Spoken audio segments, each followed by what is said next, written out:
That connection? That can't be. Oh, we got 4 people, 5 people already. What is that on? Facebook, yeah. L'chaim, everyone, it's GIMMEL TAMMUZ. This is the time to take energy of Aschalas HaGeula, the beginning of the redemptive process started on GIMMEL TAMMUZ. People might say it has to do with time of darkness. I'm saying if it's a time of darkness, what kind of darkness is it? Let's find out what and how to illuminate it. I like to say it's the silver anniversary, right? I was talking about that before. I didn't realize the significance because it's the silver anniversary of GIMMEL TAMMUZ. GIMMEL TAMMUZ Tafshin Nun Daled. 25 years later is where we are today. L'chaim, everyone. Wait, you can tell if people are looking. Yeah, some people are like coming on. Hello, everyone. This is an awesome day. This is GIMMEL TAMMUZ. The Aschalas HaGeula, the beginning of the redemption. It's happening now, and it's going to happen, I say. I could be wrong. Oh my goodness, from Eretz Yisrael, GIMMEL TAMMUZ. Everybody should be celebrating together. L'chaim. L'chaim. If I have to take an Uber home, so I take an Uber home. I'm sitting here in my office, you see Paul Roderick, okay, the group of 7 son. Anyways, I have at least one friend here, Baruch Hashem. He lives nearby also, so there's a lot of people that just live too far away. He says hello and says l'chaim to everyone. L'chaim Rachel. L'chaim. You have 2 friends. What do you mean 1 friend? Oh, pardon me. We got, can I show you? You don't want to show me. We have a very important young girl that's representing all women. Okay, she's allowed to attend this men's FARBRENGEN because she's special. Hello, Menachem, come. I'm right here. You didn't miss me. Oh, you missed me. You mean to say you missed me, but you didn't miss me because you could come. Take you 10 minutes to get here. Come. I'm here. I'll let you in. I'll come down. I'll give you all the kavod that such a chashiv person deserves. L'chaim. I got to fill it up, which means my stand is going to be temporarily disrupted. I don't need any. Oh, that's a good idea. Well, I have a doctor with me, basically, so like he knows what he's doing. Hi there. L'chaim, everybody. L'chaim. So the 25th anniversary, what does that mean? Can you imagine 25 years of marriage, for example? When do you get married? 20 years old? 25? What does it say in the Mishnah? Pirkei Avos. Ben Esrim. 18, pardon me. 18 plus 25 takes you to what? 43? That would be the beginning of a midlife crisis. Right? 43, probably a good age for that. I'm 48.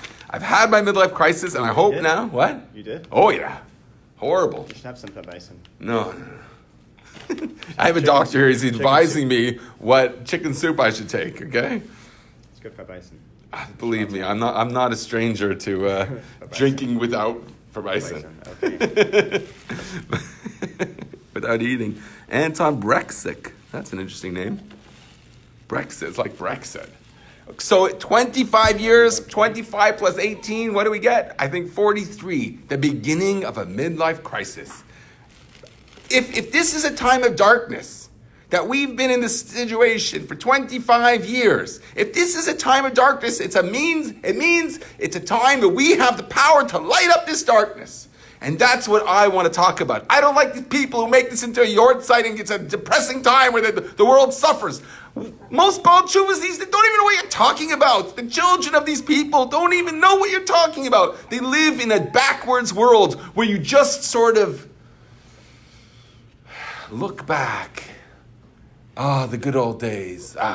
It's not like that. People are making a very big mistake. Now is the time to take the inner power of the Rebbe's words and implement them in our lives. And that means the one thing we have at our fingertips, the one light we can bring to this world is ideas. And the Rebbe is a source of ideas to inspire you forevermore. If you think that you need, the only thing that changed the GIMMEL TAMMUZ, I'll tell you one thing that changed. It became, now we depend on what we think is a miracle to hear the next teachings from the Rebbe. Okay? Now it seems to us like it has to be a miracle. So what? That's God's problem. Our problem is to do what we have to do. To me, GIMMEL TAMMUZ is one thing. Kayach Nissan. The 28th of Nissan, everything to me is that. That's the only thing that exists. The Rebbe said he's done everything. Can you imagine a Rebbe who is the most impassioned, powerful person, the most intelligent person that ever lived, saying he's done everything he can? Do you know what that means? Have you ever said that about anything in your life, that you've done everything that you can? Have you ever said that? I don't know if I've ever said. In some areas, I actually have said that.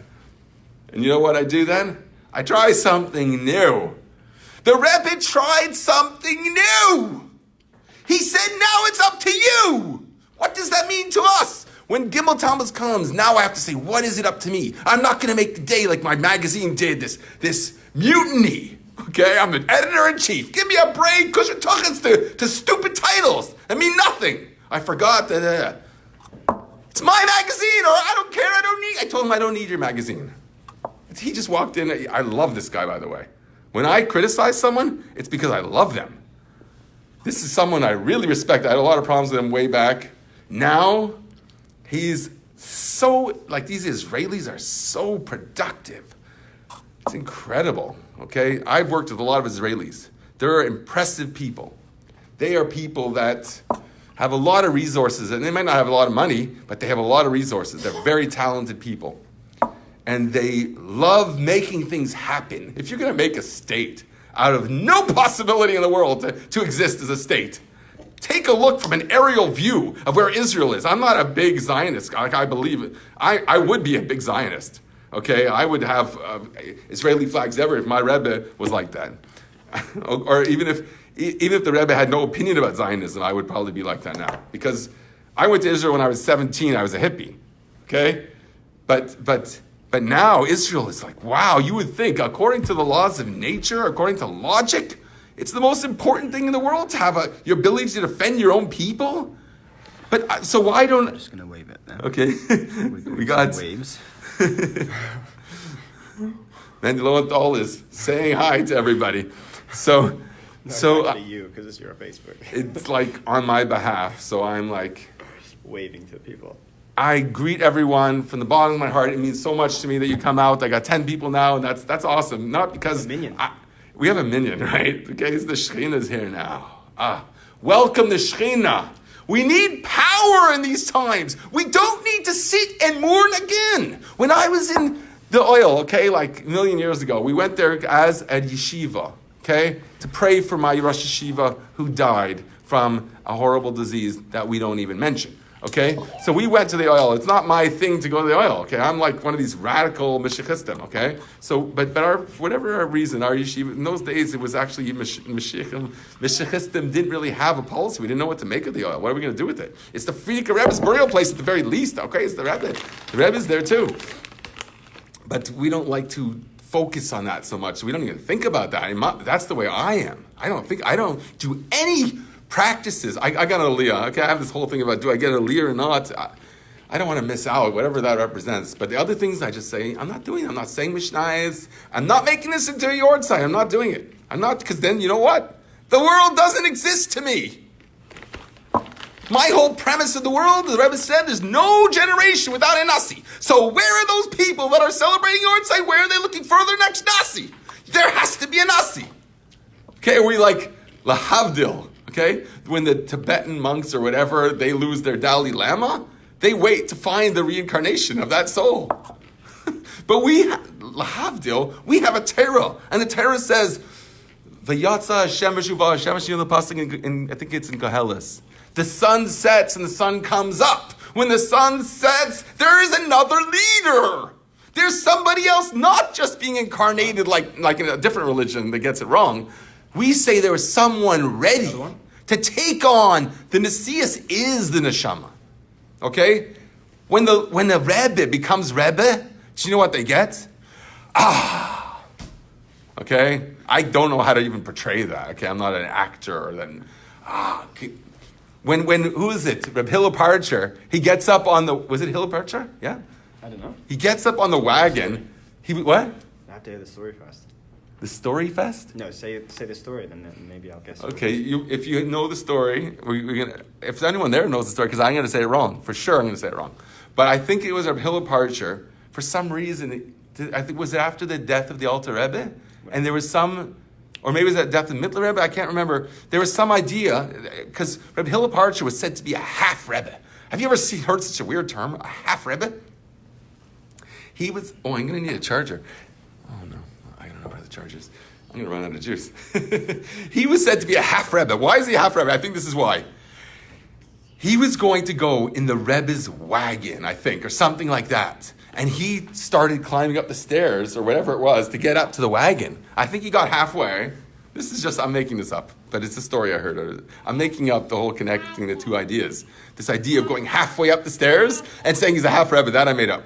Okay? But the way I understand it, I think it was Rabbi Hillel Parcher, when he was going to go into the Rebbe's wagon or something like that and like maybe be considered the Rebbe, because he's assuming that, I'm getting the story wrong, but I hate doing that because there's people that know stories beautifully, and that's the way the Frierdiker Rebbe tells you how you have to tell a story.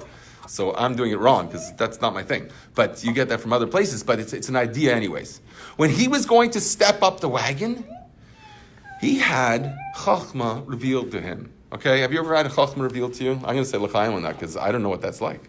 Can you imagine having wisdom poured on you? Like it says, when Moshe Rabbeinu laid his hands on Yeshua, he illuminated him. He was the moon. He received from the sun, which was Moshe. So when Rabbi Hillel Parcher, I think it was, because I'm telling the story wrong, when he was about to have some relationship with the idea of leadership, of Nesias, the leadership was the neshama that opened up within him all of the wisdom in the universe, okay? Because a Rebbe is godly. A Rebbe is not a finite person that's a smart person.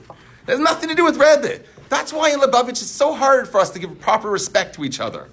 We should give respect to each other, don't get me wrong. But when a Rav walks in, maybe you'll do this. If you're very formal, you'll do this with everybody else, and it will be really weird because we don't do that, okay? And my Rosh Yeshiva said we don't do that.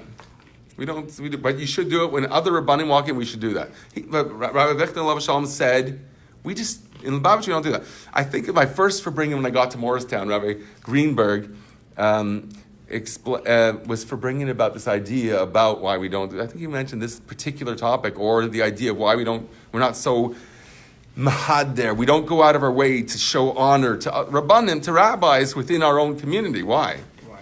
Because we see the Rebbe as infinite perfection. How do I know that? Because the Rebbe said that about the Frierdiker Rebbe. He said that, and he actually gave examples. I think that in that story, the example was he could ride a horse, and I don't know exactly, but other stories I heard about the Frierdiker Rebbe, he could write, this is just, I don't know, maybe this is a myth. He could write with both hands, he was ambidextrous, I don't know, but I heard that he could write with both hands two different things, okay? Do you have two minds? A Rebbe thinks about every single Jew. Can you do that? What does that mean? How do you think about every single Jew? How do you care about every single person, people you haven't met? How do you know everything about them when they walk before you and they give you a tzettel, they give you a pan? You know everything about them? When you go up on the wagon and assume the role of leadership, the leadership is the neshama. Yes, the Rebbe was a holy person before he became leader. But when he became leader, that is a special thing. And I don't know what the Rebbe said about himself. I just know from this story that I heard, which is very vague. But about what happens at the moment of Nesias, the moment when they take over. When the sun sets, the sun comes up again. And interestingly, what happened on GIMMEL TAMMUZ?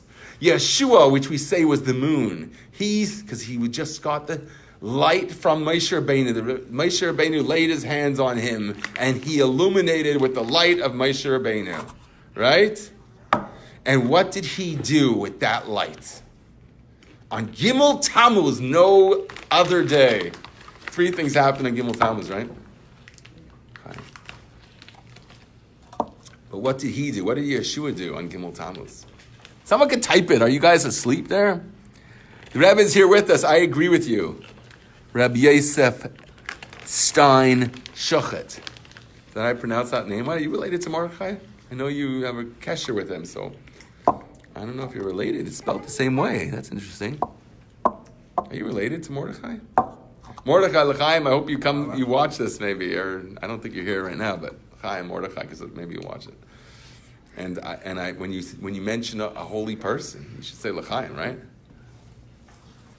Oh, you are related. What's your relationship to him?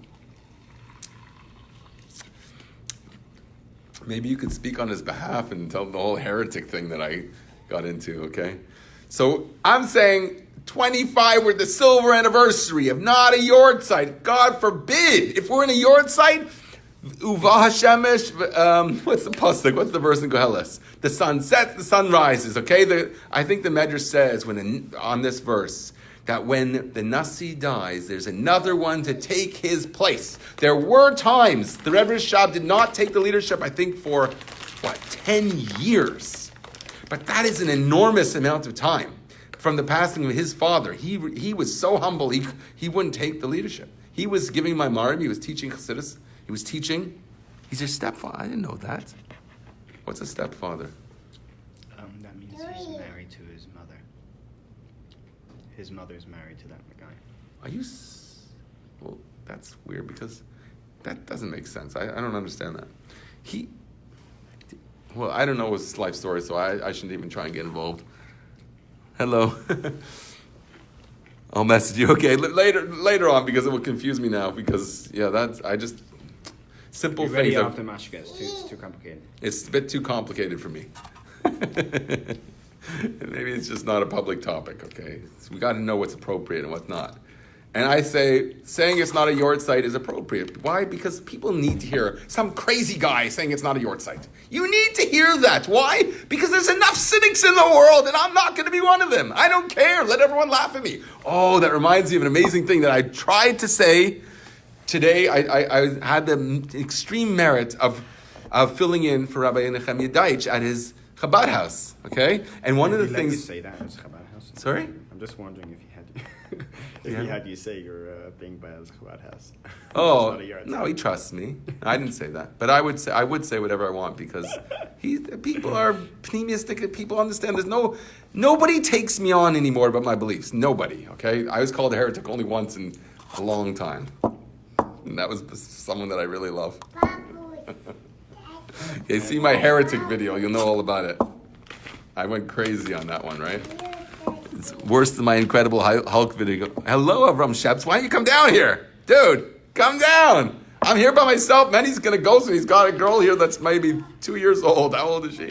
2. She's 2 years old, okay? Her bedtime's got to be coming up soon. I'm going to be sitting here alone. No, it was. Her bedtime was. Her bedtime, this is past her bedtime. She woke up. She's a 2-year-old. This is past her bedtime. Why? GIMMEL TAMMUZ. She's a chassid. How do you say it? A chassidit? How do you say a female chassid? Chassida. I don't know. She's chassidish. You're very chassidish. And you're cute too. Very cute. Oh my goodness, you're cute. Look, it's weird. She's looking at me. It's so funny. Hey, she just darshan in public. You had 8 people heard you say that. Besides us. Say that again? She said pajamas. She's in pajamas. Pajamas!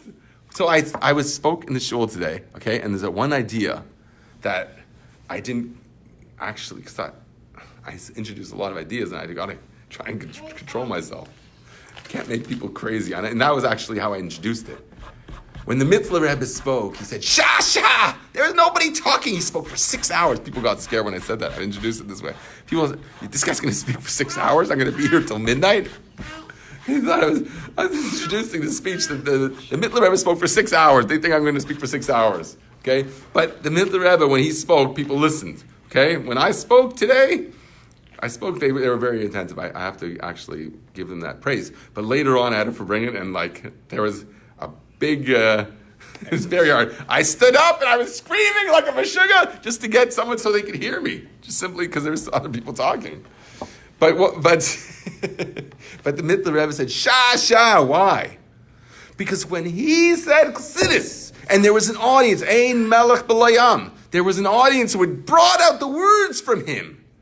And when you bring out the words from a speaker, because I don't want you to think I'm talking about myself, but when you bring out the words from someone, here's a tzaddik, okay, what happens to him when he's thinking, he's trying to say over a mimer, and there's an audience that are drawing out words from him, because that's what an audience does. You got to understand that. Ein melech b'layam. A melech is about speech, communication. And he needs an audience, the Am.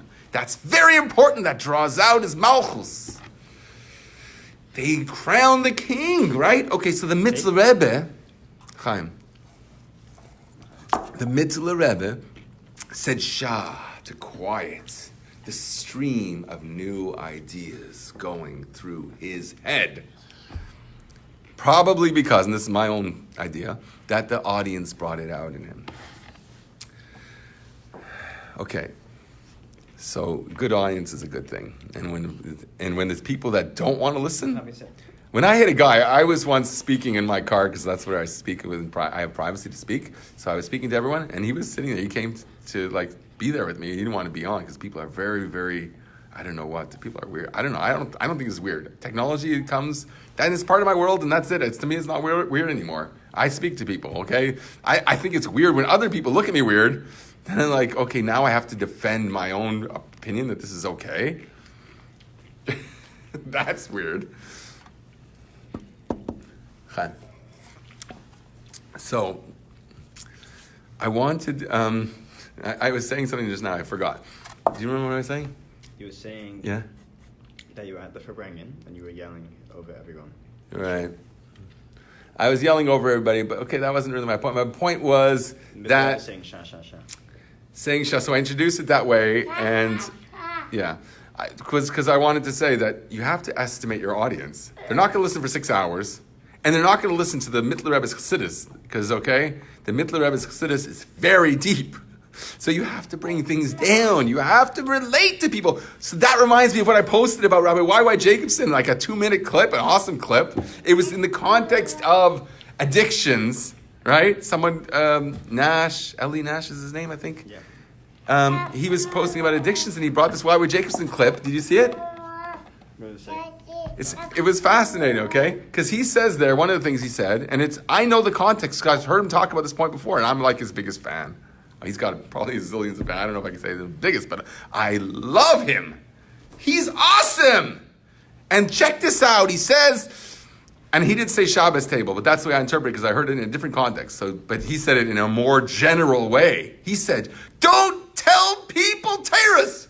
Don't darshan to people. Speak truth. Don't show how much of a wise guy you are. A big chacham, you can darshan a pasuk.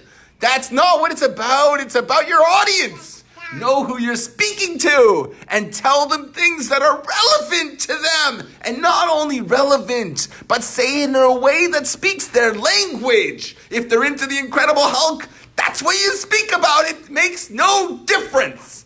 That's my Rebbe. My Rebbe accepts me for that. That I don't watch movies, okay? I want to watch movies. Why? Because I grew up with comic books. And now they spend $1 billion. I don't know how much they spend on a movie these days. $500 million or something crazy like that. They spend that much money making my imagination, my whole life, before my eyes. Exactly what I dreamed about. My biggest dreams was that, right? That's how I learned how to read. Do you want to teach a kid how to read? Give them a comic book. Don't tell them to read the stupid, pathetic books that you get in school. Some of them are good. When you get to high school, I think they're actually really good. And it's bizarre. I mentioned this the other day, how ironic it is that they preach rebellion. One Flew Over the Cuckoo's Nest, I wrote about that, okay? I remember with my friend Renan, so I must have been in grade 7 or something like that. One Flew Over the Cuckoo's Nest? What could be a bigger rebellion book than that? So I wrote about that idea. So I think that to be rebellious is something for some reason America just embraces. And that allows you to have novel thought. And when your time of the midlife crisis of the silver anniversary, right, at GIMMEL TAMMUZ, you have to think things through. What is driving me to this mishugas? I'm older than that already. I made my calculation, it's 43, right? 18 plus the silver anniversary, you get 43. My arithmetic is correct. But at 48, you should be over that already. What happens when you get over it? Okay, I'm going to first speak about in the context of a midlife crisis, and then I want to relate it to GIMMEL TAMMUZ, which I haven't thought about yet, but hopefully it comes through to me. So when a person goes through a midlife crisis, I got to take out my kapata, but I wore a kapata on GIMMEL TAMMUZ to the FARBRENGEN here. just getting hot in here. Maybe they don't put the air conditioning on properly at night when there's only Mishigoyim in the building. Okay, so what happens at your midlife crisis? How old are you, Mandy? 35. So you have good things to look forward to. A couple of years till my midlife. Yeah, that's wild. When you need the Lamborghini, you have to have the Lamborghini, right? No, not just yet. Whatever that represents to you, okay? You're going to want that when you turn 43. According to my calculation, I don't know what sociology says is the time for having a midlife crisis. Maybe it's 40, I don't know. But my calculation, according to Torah, and my own shtus, like this 25 thing that I applied to it, that's my shtus, okay? I like to distinguish what's Torah and what's my own ideas. Sometimes my ideas may be Torah. Sometimes they're just my own personality coming out. And if you like it, then it's Torah. And if you don't, it's not. Chaim. So I say like this. What happens at 48? You said, you know what? I've been through my midlife crisis already. I saw it was a bunch of garbage. And I have to, therefore, reconnect in the most deep way and tap into what the most truth is and say, and this is what the point I want to get to. When you come out of a midlife crisis, you say, wait a second. I'm 48 years old. Who's running this world already? I'm as old as the president. Okay, I'm not as old as this president, but a president could be 48. That's normal, I would think. The president is in charge. What? Trudeau's like 26. 20? You're joking. Trudeau's young, okay, but has at least one good thing about him. At least one good thing. What's that? I'm not going to tell a doctor. What's the one thing? There's one good thing about Trudeau. He did one good thing. What's that? He legalized marijuana? Right. I know. So you tell a doctor such a thing, give me a break. You're just asking for trouble. But what happens when you come out of the midlife crisis? Check this out, okay? You turn 48, you say, okay, I'm as old as the president. I'm not as old as the president. I'm as old as the president. What's the president do? He runs the entire world, right? He could blast anyone out of space. He can change the world to the way he wants it to be. So now I say, I'm not this vulnerable person that's so needy. I'm not that guy. I want to change the world. Forget about just in my little Dalit Amos, my own little confined space. Forget about that. I can change the entire world. I could be the president. Or the president in the field that I care about. Whichever that is. Maybe it's, I don't know. Whatever. I'm not a big sports guy. I'm a big movie guy in one way, but I don't watch movies. Why? I'd love to watch movies. For me not to watch Game of Thrones is, I hope that God loves me. Okay? I hope God loves me. But I just say to myself, isn't Shlomo Melech a bit smarter than whoever wrote Game of Thrones? Isn't Shlomo Melech a bit smarter? Why don't I learn Shir Shirim? So I learned Shir Shirim. I'm like, oh my goodness, that changed my life. Shir Shirim is changing my life. Why? Because I see that what the Torah describes, the intimacy of our relationship with God, how palpable and incredible it could be. Okay, they don't have $500 million budgets to portray that before my eyes. You know, okay, you see art here, right? They take Vincent van Goghs, they put them in an art museum, and they put them in these screens that fill the entire art museum, okay? Like 20, 30-foot ceilings. Huge. I don't know if that was the artist's original intent, but let's say that he was limited to his resources, or you can't paint that big.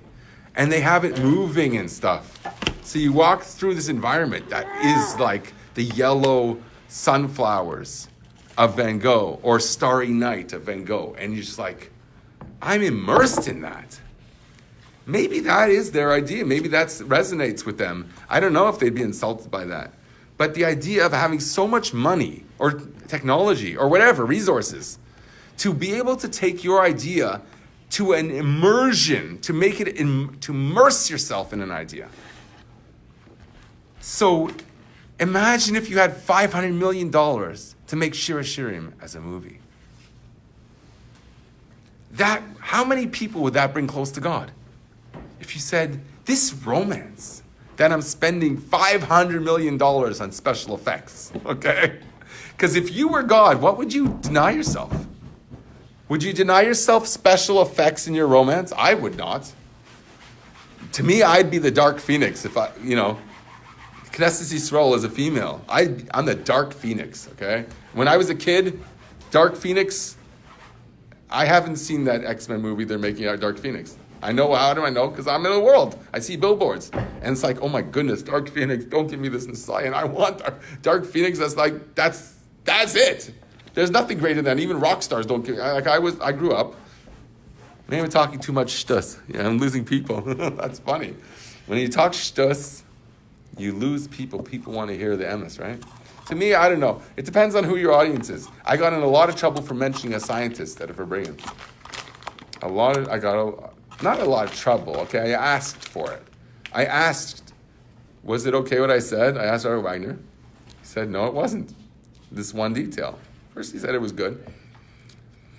So what are you mentioning secular wisdom for? To me, it's like very natural to mention secular. I'm sitting beside a doctor, okay?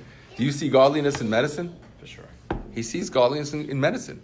If I was in medicine, I put a picture there of the moment the sperm conceives with the egg, it lights up.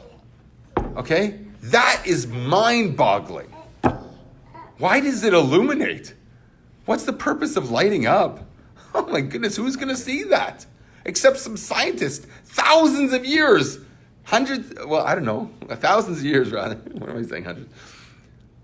Thousands of years after the origin of humanity, they finally realized that at the moment of conception, is it microscope? Like microscope, yeah, microscope for sure it is. It lights up. It lights up. I posted the picture. You can't believe it. Wow. Okay, I posted a picture of a shark flying out of the water. Is there anything more terrifying? If you had to make your worst nightmare, would it be that terrifying? Mine for sure wouldn't. Okay, my nightmare is getting to a shower and it's cold. That's what I'm working on. I'm trying to say, God, whatever temperature this mikveh shower is going to be, I'm going to welcome it like a warrior. Whatever, I'm walking into a waterfall. Have you ever walked into a waterfall? I have. I think I must have. I was in an Israel trip. I'm sure I saw waterfall. I remember seeing waterfalls. I went in the waterfall. I must have. Did you ever go in a waterfall? Yes. Isn't it awesome? Amazing.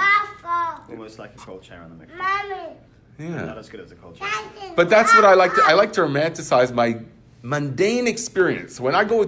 Because I think the most in the mikveh. Why? Because you can't think Torah. You can't think of anything. You're just there. So I'm thinking about the mundane experience of being in a shower, and I'm saying, okay, how am I going to bring godliness? To me, you have to. God's everywhere, every time, every place, everything. Right? God's everything. So he has to be in the mikveh with me, in the shower before the mikveh. Mikveh is a mitzvah, okay? It's a mitzvah or a minhag, whatever it is. It's part of our religion to take a mikveh. To take a shower, okay, it's also part of our religion. Everything's part of my religion. But it's the most mundane part of your religion. To the extent that, who was it? I think it was Hillel HaZaken. He went to the spa. Okay, don't ask me the Aramaic word for spa. He went to the spa. And his disciples said, what are you doing? You're carrying your toothbrush and your dental floss and your toe thing and your... What are you doing? You're the most wise person I've ever met. I've devoted my life to studying your wisdom. And what are you doing? You're going to the spa? How long are you going to spend there? More than 5 minutes? More than 10 minutes? More than a half hour? You're going to spend an hour pampering yourself in the spa? So he tells them an allegory, an analogy, l'chaim. Okay. When a king conquers a place, or when he rules in a place, he puts his image, I don't know, what do you call it? A statue of himself. Not something that they worship. So maybe it's even resonant. I don't know if Jewish kings ever did that, I don't know. But he gives this analogy, so I don't know. Or maybe he's talking about non-Jewish culture and just says it's not idolatrous, so that's not the point here. The point is, they take care of their statues when they represent the king. If you never saw the king, but you're in his dominion, You're under his dominion. You want to have a connection with a king that you have to give taxes to, and you swear your loyalty to, and you're willing to die for. And when he has a statue representing him, because they didn't have internet in those days, so that's how you knew your king. You had a statue in your bathhouse, I guess. I don't know. Or something similar. There'd be a guy there to clean it, because it would get dusty and, I don't know, tarnished or moldy, or moss would grow on it if it's in a bathhouse. I don't know. It's very humid there, right? So you need someone that takes care of it. So Rabbi Hillel Zaken, or I think that's who it was, one of the Tanai, one of the Talmudic sages, he says, what do you question me what I'm doing? I'm taking care of the image of the king. I'm going to the spa because I represent godliness in the world, and I take that seriously. So if I have feet that are, my feet are horrible. If I have feet like Baruch's feet, I'm going to take care of them. I got a doctor here, okay? He probably knows about feet. You got to take care of yourself, right? For sure. To me, okay, I always said, man, I want to tell this in front of Mendy because he's a doctor, and my whole opinion of life is based on health. I want to run this idea by him. He's very busy with his daughter because his daughter is it might be a bit past her bedtime, and she's with some weird guy that's screaming at the top of his lungs. So that's scary. But he's here, and he can comment on this. Mendy Lowenthal. Yes. This is my idea about euphoria, dveikus, ecstasy, okay?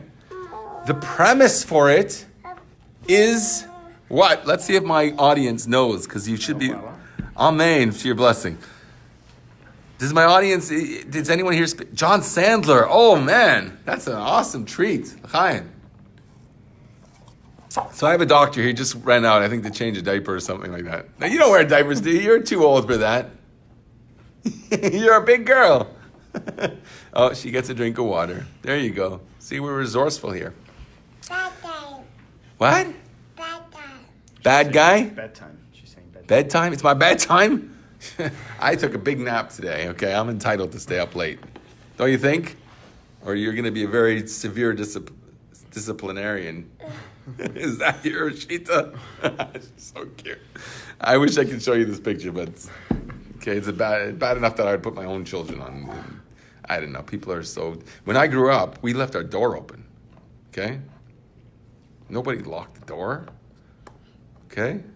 I live in the same type of area that I did when I was a kid, and we locked the door at night. I love on Leil Pesach, you don't lock the door. That's awesome. You don't lock the door because you know God's protecting you. Very ironically and weirdly, that was one of the worst days in history for the Jewish people in pogroms, right? Yeah. That will make me cry, so I don't want to think about that. Okay, let's get back to what we were saying before.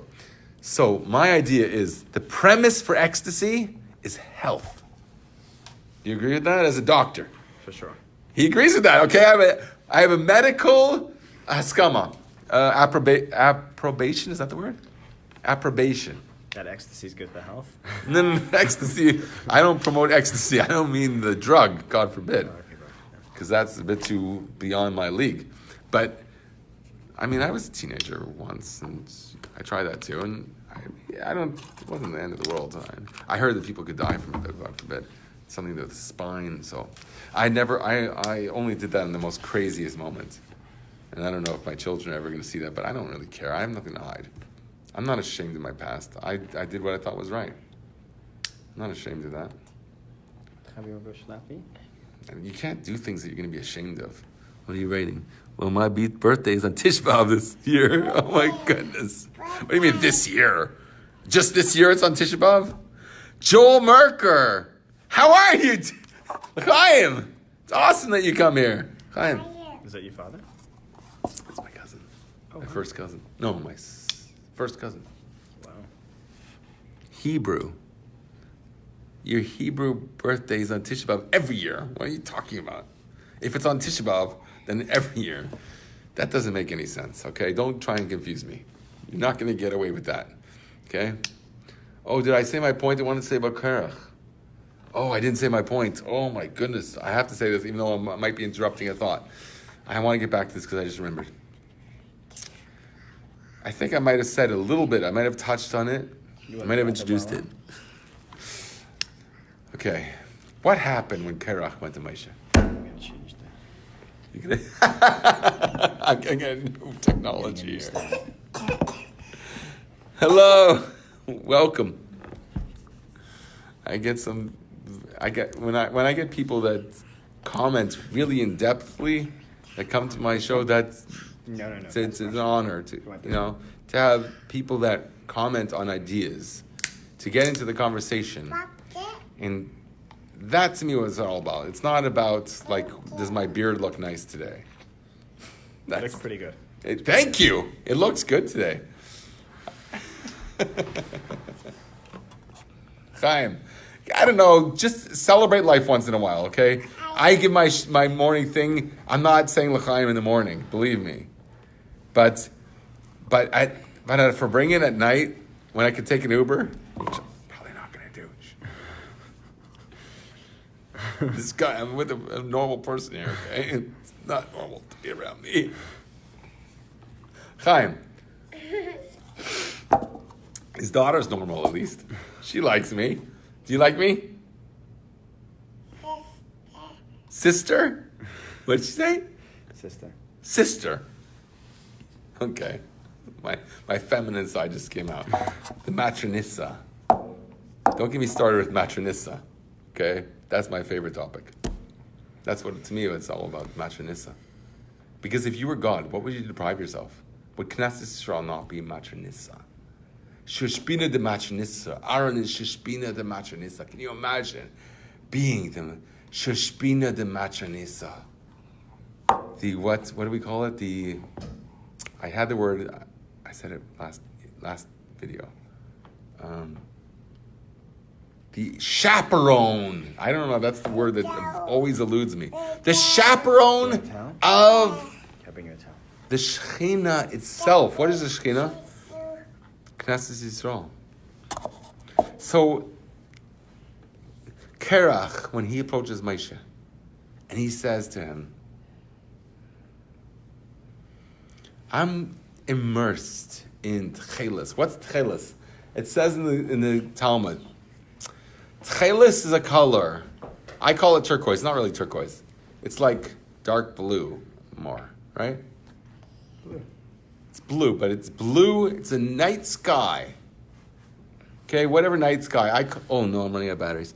Night sky I call turquoise. Why? Because I like turquoise. So I just lie to you. Do we have a word for that? Oh, there's another word for that. It's called teal. It's teal, and that's a bit too green. It's more blue, dark blue. People try and say that I wear tzitzis. See my tzitzis? They're white. But there's people that have this part of the tzitzis as blue. That's called tchelis. It's the night sky. It's significant, trust me. It's kiloyon. Tchelis means kiloyon. Do you know what kiloyon means?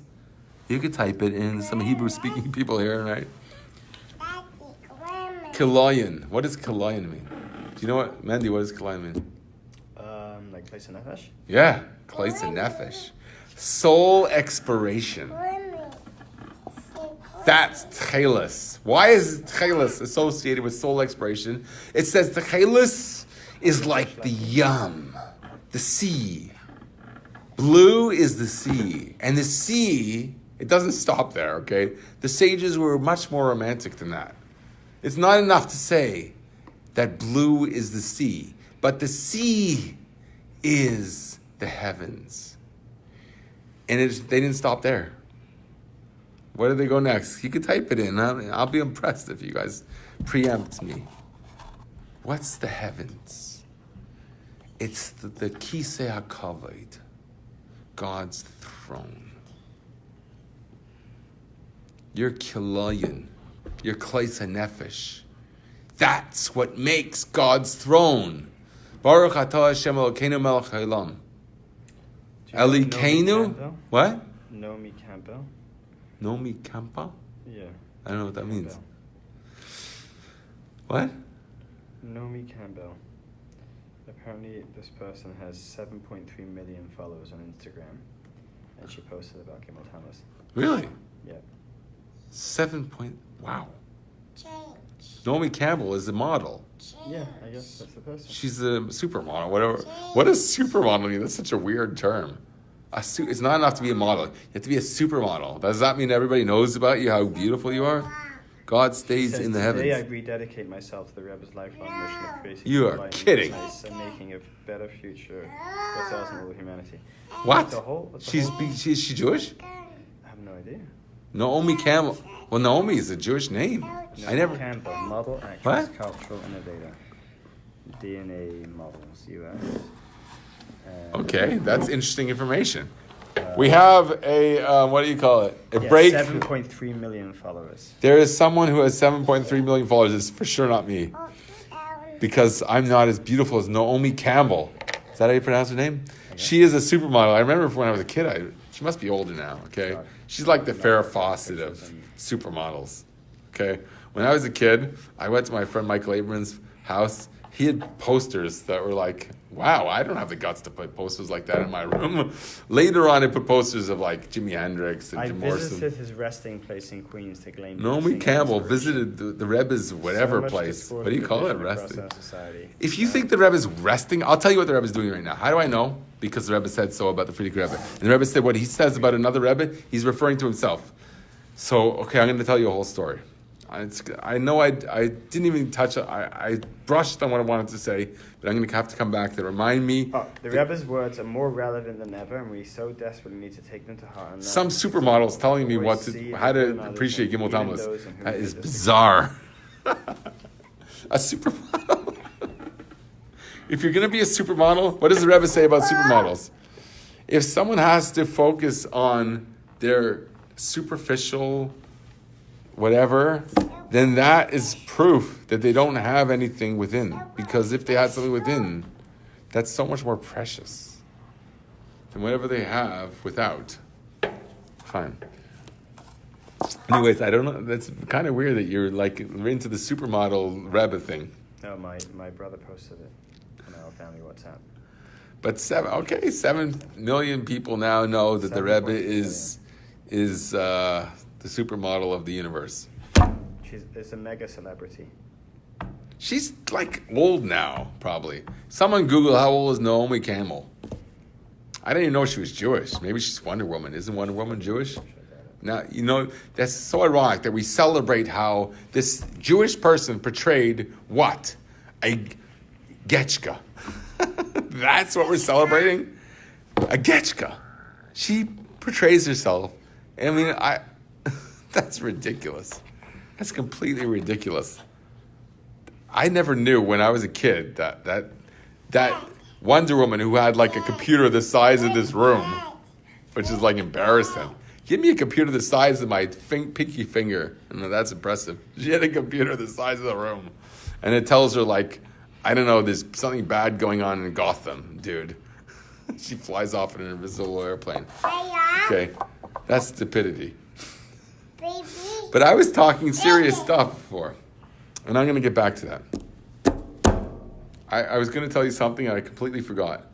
I was going to tell you a whole story. I forget which story it was. Oh yeah, I remember now. Okay.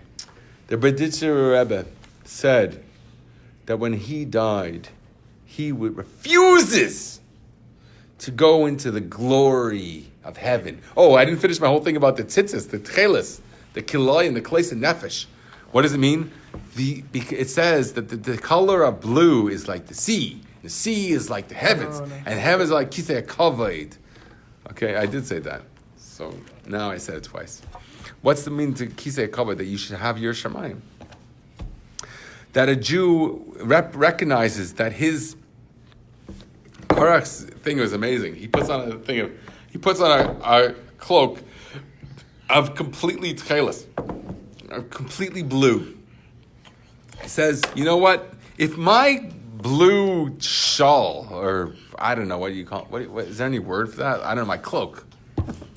My thing that I wear, can we call it a tallis? You know what a tallis is? How many? L'chaim. What? Yeah? You want to say it to everybody? I'll say it. What? You can say it to every... No, I'll say it. Say it loud enough that they can hear you at least. But basically, Korach is... Can you hear him? The I don't think he can Medrash hear you. says when Mashiach comes, Korach will be right. Yeah? And so then the whole question is, what's his whole point? So he was saying that the point is the Ruchnius, like the Kavanah. Ruchnius? Yeah, the Ruchnius. No, not So- Ruchnius. Gashmius. So He said Gashmius. Davka Gashmius. Where did he say he said Ruchnius? it's a sefer. I can't remember the name of the sefer, but it's a sefer that's saying this. He was into Ruchnius as a Meraglim. No, not the so the talus that's old chelas Yeah. is somehow that the whole thing is the kavanah of the mitzvah. So I got the complete... The Rebbe has a sikha, I think in Chelik Aleph or Dalid. Of Likutei Sikhas, it says the opposite. He says that the Korach was the antithesis of the Meraglim was Korach. The Meraglim was about spirituality, and Korach was about saying, you know what? I don't need tzitzis on my talus. Why? Because God embraces me. I clothe myself entire. I put my shawl over me. When I put my talus on, I'm in a different space. You don't exist. It's just me and God. That's what a talus is. He says, I don't need tzitzis.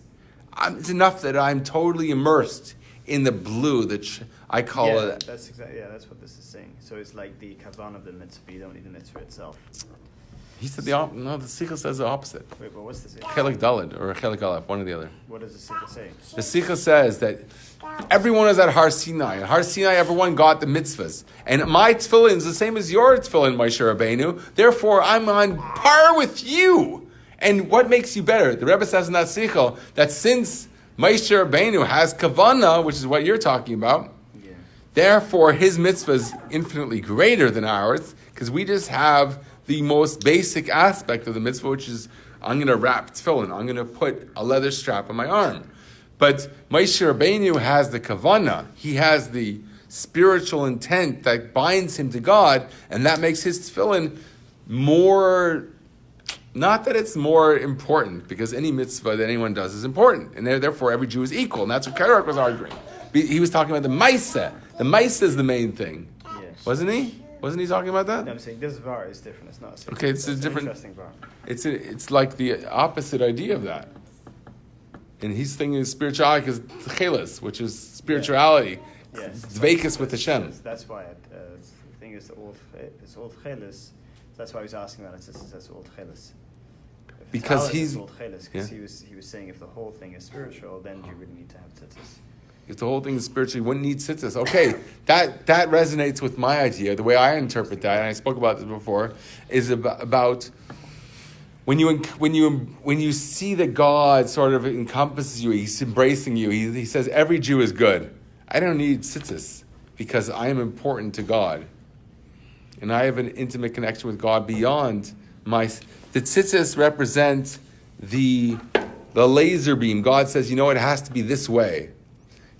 But there's a Seivav Kolamim, there's a transcendent relationship with God, and then there's a particular relationship with God, which means that you do what He says. That's what tzitzis represents. Tzitzis represents saying, you know what? I know that you encompass me entirely, and you love me for wherever I am.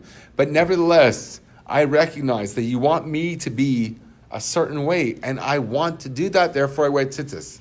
So Korach was saying, I was at Har Sinai. I have an intimate relationship with God. Don't make yourself better than me. I was there too. It says there, I learned a sikha that said that when the people's souls flew out of them on each dibur of Hashem, which each time Hashem spoke, their souls flew out of them. And their experience of that was the same level of Moshe Rabbeinu. So Moses had the same experience of this ecstasy, of this soul exploration with God. Everyone had the same thing. So when Korach is saying that I have this experience of God loves me the way I am, I don't need tzitzis. And my point now in saying this is that a good litigator knows when you present your case, you know when you're doing litigation, when you're cross-examining the witness, you better anticipate what he's going to answer. So when Korach comes before Moshe with 250 sages and says, and they're all wearing this turquoise, right? They're saying, I don't need tzitzis. They had no tzitzis on their shawls, which require tzitzis. They said, you have one strand on your tzitzis to putter to fulfill the obligation for your entire garment. Our entire garment's made out of that tchelis, that turquoise, that heavenly, godly, what Mandy was saying, this idea of I have a spiritual relationship with God. My entire being is that. I don't need to have tzitzis. And Moshe says, it does need tzitzis. They knew that Merkur was a peacock. He was a clever, smart person. He knew. He knew that. When you're litigating, you don't ask a question you don't know the answer to. You might be surprised and not know what to say, and it might be to your disservice. It might be work against you. Keruk was a smart litigator. He knew the answer. Why did he ask the question? Simply so he could laugh at Moshe. It says that they laughed at Moshe. He took 250 sages with him, right? He asked the question. He knew the answer. He knew Moshe was going to say, I needed tzitzis. So he laughed at him to try and make him vulnerable. Moshe Rabbeinu, you're so powerful. I'm going to try and shake you up. I have 250 people here that are almost as smart as you. So maybe he thought. I don't know. And therefore, I'm going to ask you a question. I know that you're going to say that, yeah, it requires tzitzis. I'm going to laugh at your face. Why? Why did he want to laugh at him? Why? I have an answer. Do you have an answer? If you can guess this, I'll give you $100. I'll give you $100. I'll give you $1,000. If you can guess my answer in the next 2 minutes. Just for fun. Why not? I'll give you $1,000. Then I'll give you $100. Since you're here, that's my one person. I invited about 50 people, okay? One person showed up. And 4 more at this moment. Chaim. Why did they have to laugh at him? I'll tell you. You have about a minute and a half left to guess. What? A minute and a half. Min and a half? 1 minute and a half. Yeah. Okay, well, what's the significance of laughter? Does anybody remember laughter? Okay, who said that? Yitzhak. He just got it. $1,000. I owe him $1,000. There are 4 witnesses. Yeah, it's true. I owe you $1,000. Okay. Oh, great. It's amazing. Got it. But I didn't say the whole answer, so I don't know. You did. Yitzhak? That was the answer I was looking for. Okay. I owe you $1,000. Great. That's awesome. He just got it. You just wrote it too, but you heard me say it. If you said it before, you would have got $100. He's here, so that's awesome. Do you want to darshan that? No, I'm curious. That's awesome. I barely remember the question now, and he said the answer. That's awesome. No, so what's Yitzhak? Oh, what's Yitzhak? What's Yitzhak? Who are we going to call our father in the future to come? What's the Gemara? We're going to call Yitzhak our father. Why Yitzhak? What does the word Yitzhak mean? Someone type that, okay? You guys are smart enough to type that. What does Yitzhak mean? What does Yitzhak mean? Laughter. Does anyone remember laughter? But that's Yitzchak's Gevura, which is interesting. Yeah, Gevura is laughter. Why is Gevura laughter? I'll tell you why Gevura is laughter. The Alter Rebbe speaks about it in the Torah. It's beautiful. It's beautiful. When you go before a king, should I offer more money, prize? This makes it exciting. Laughter. When you go before a king, there's 2 answers that I saw in the same mimer in the Torah. There's 2 things. When you go before a king, what do you present him with? You can't go to a king without a gift. Don't be an idiot. When you're a guest in someone's house, you bring a bottle of wine, right? When you're a king, when you go before the king, what do you bring? Nothing? A bottle of wine? No. Okay, there's 2 things that I saw. I've ran out of money, okay? So I'm not offering any more cash rewards, okay? But remind me, because hopefully I'll get drunk enough that I won't remember that, and I'll have to take an Uber home. But please remind me about that. That's awesome. That made me feel really good. Have you What was my question I just asked? Okay, what? No. Oh, what do you go? Laughing. What do you give to a king? Does anyone know? Take a guess. If you guess something close, I'll give you a warm handshake. My father would say, you give a warm handshake as a reward. Please take an Uber home. Chaim! I can drive you home. I'll walk home. It's not that far. It'll take me, 20 minutes. What's the big deal to take an Uber home? Big deal. Don't worry. You're not going to be able to stay up here late. I'm still going. If I find a charger, I'm going to keep going. If I don't find a charger, I'm going home. If you don't find the charger, you're not getting an Uber. Right. Unless you call one on the phone. Oh, I see what you're Yeah, saying. but I can get you an Uber, actually. Because I have a phone. You're not gonna be able to stay here late enough for me. I'm No. keeping going. I'm not. I took a big nap Probably today. leave before your phone dies.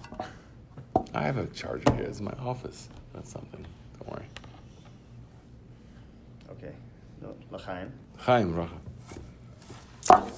So Oh, I what have- do I you have a bring Baruch. when you go before the king? What? I have a Baruch, just to You interject. you want them to be like waiting. They don't know when they go before the king. What do you bring? Yourself. You bring yourself. Oh, there's a verse in Psukei Zimra that I love thinking about. When he says that, what's the verse? Oh my goodness, I can't remember it now. But it's something about you give a gift. I figure it's yourself. Oh, I can't remember. If someone had a sitter handy. Okay, what were you saying? I just had one Baruch. That's not the answer. You give yourself to the king. No, Which is that's not the answer. That's the answer in a different context. When the poor man goes to the palace of the king, he does not get trapped in the exhibits in the palace. He makes his way right to the king to be with the king. That's the poor man. That's called tefillah la'ani. Okay? Now, Mendy's going to answer something else. I don't know. Completely unrelated. But what's the Completely difference unrelated. But to between remind me, because I'm going to forget. a Rebbe and a Rebbe? What's the difference between a Rebbe and a Rebbe? So the Rebbe is, there's two things. There's precision machinery and 3D printing. Precision machinery and 3D printing. So these precision machines, they... Can you hear him? things Please let me know if you can hear him, because that otherwise I'm are- going to have to put the phone near. It's too precise for a human being to build. So you're building something and then like, we'll screw it in exactly the right spot. So you need a machine to do these tasks that are too complicated for a human being. But when it's building these things, it's taking something else and adding onto it. So that's kind of like a person, and then you take some emunah from somewhere else and stick it onto him. But the Rebbe, that's a Rebbe. He'll take like emunah and he'll give you some emunah, give you some chachma, give you some understanding in Hashem. The Rebbe is like 3D printing, because what he does is he takes this hulk of plastic, and then from the plastic itself makes the shape. So he finds within you, it's already there. He just digs it out, your emunah that's already there, and he finds your etzem. So that's the 3D printing. And can you summarize that very loud in 2 sentences? With a Rebbe, it's The Rebbe, so there's Mazlaya Chazi, Mazlaya and then Chazi. the etzem.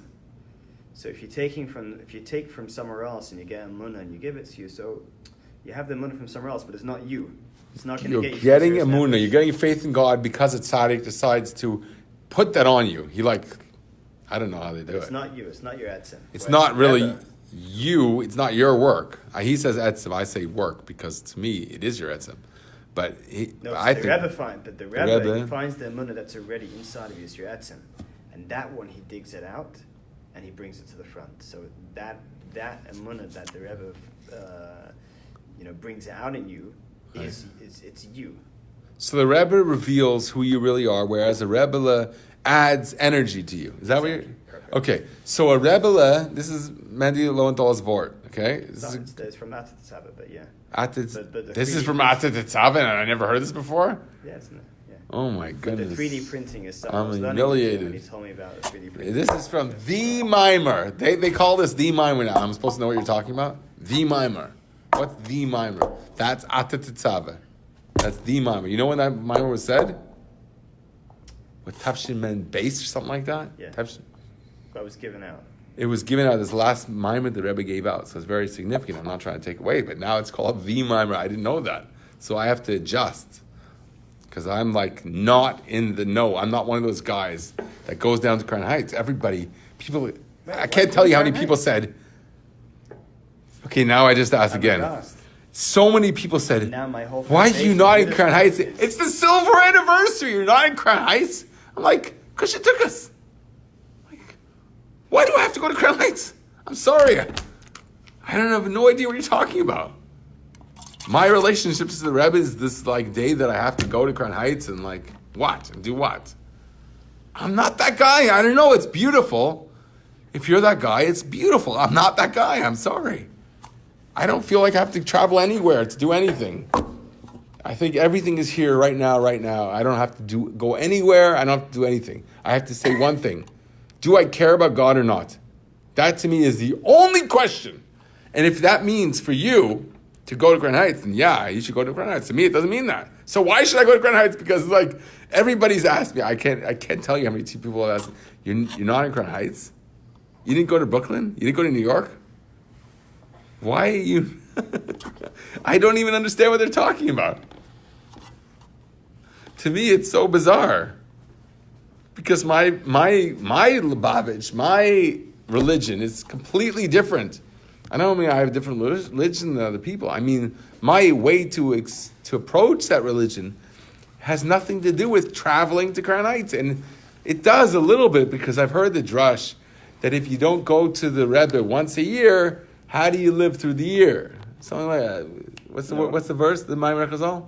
Something like that. In Shana Rabbi, I don't know. What do you say? If you don't go once a year to see Rabbi Yehuda Nasi, Menayim. What's the word? Like that. Okay, no one knows. Someone type it. There's no to be doing quiets right now. You're in Miami, I think, right? I think you're in Miami, Yosef. Is that where you are? Can't take too long to type that. Got to be some like in me. Right, Do you know how to get out? Do I need? You don't need any key. If you do have a problem, just knock like crazy or call me. It will come up. No. You need to get your way out. Wait, but the elevator, I need to. No, you want to not to get out. You can just get out. Okay? Okay, thanks for coming. You really set something good in motion. Appreciate that. And now I got to talk about that $1,000. I got to figure out a way to. No, turn to right to this one. Yeah. Okay, I'm still here. Call me if there's a problem. I got to find a charger soon. There's no chargers in this room, and I'm almost out of energy. I owe the guy $1,000. Okay, that was a big mistake. But if I don't honor it, then someone should pour this mashka over my head.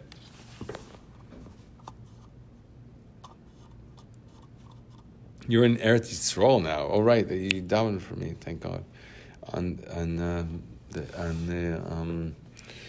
the wall. What do we call the wall? The kaisel.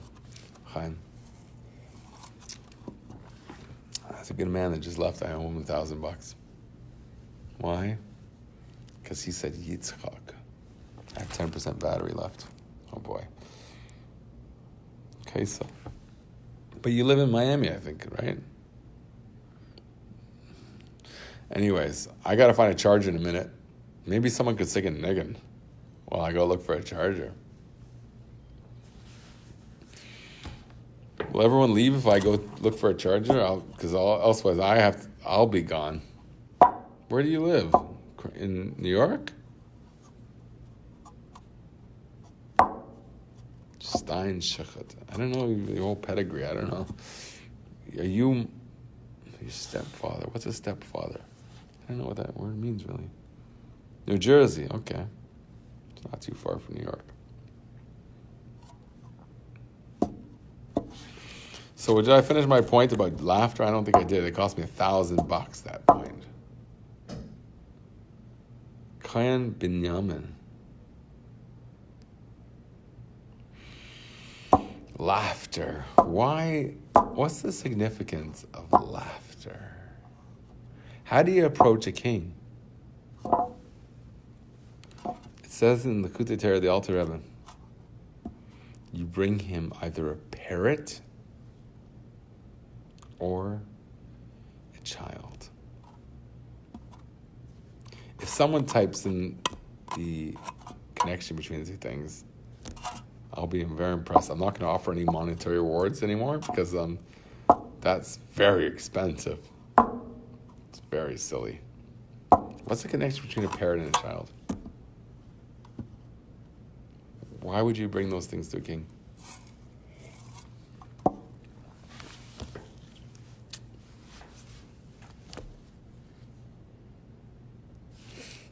I'm glad to see.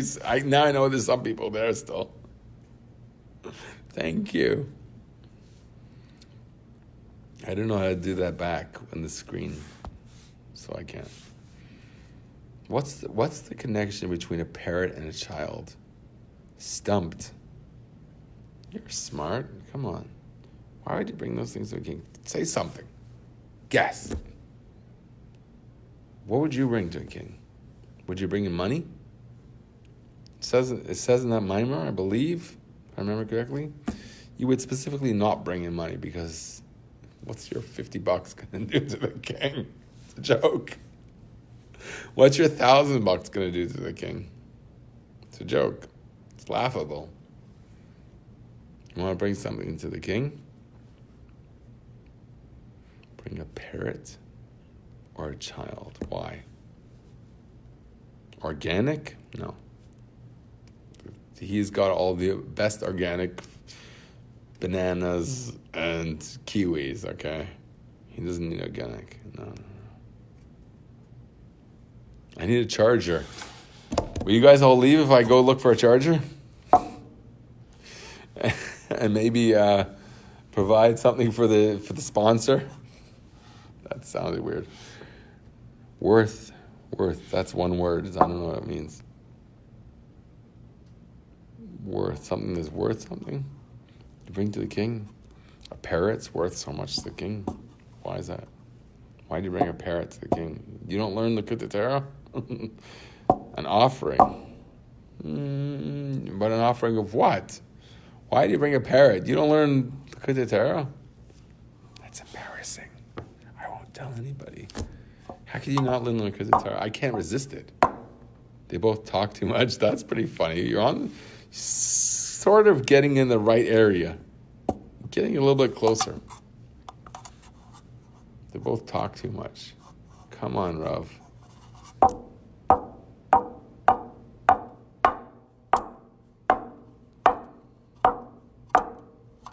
Fine. I gotta go look for a charger. Will someone else take over and type stuff while I go look? It won't take more than a few minutes. Think about it. I'm gonna risk losing you, my precious audience. I have to do it, else I'm gonna run out of charge. Be right back, 2 minutes.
Well, I found a charger. Yeah, you guys stay, thanks. You have to go daven? What tefillah in Eretz Yisrael are you davening now? I found a cord and I didn't find a plug. Maybe I have a USB plug? I don't think so. Nope. Oh yeah, I do. Awesome. So maybe this is the answer. Here, let's try.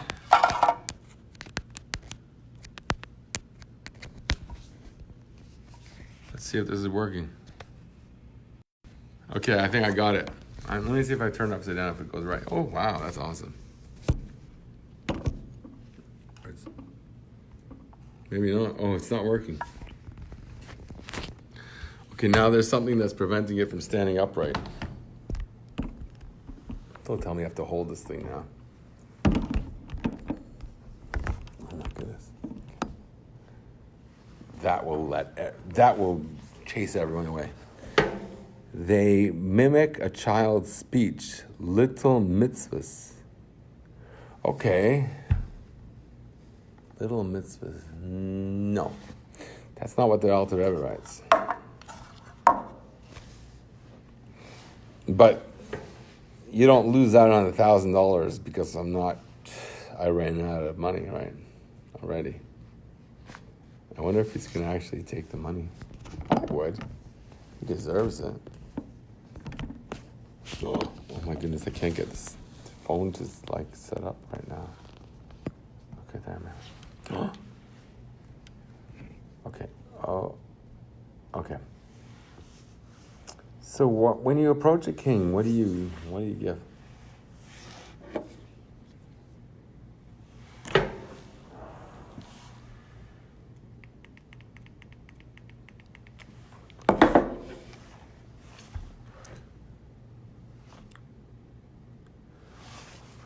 You give a parrot or a child. Why a parrot? Because an animal doesn't talk. And when a king hears an animal talk, it's like humorous, amusing. It amuses him.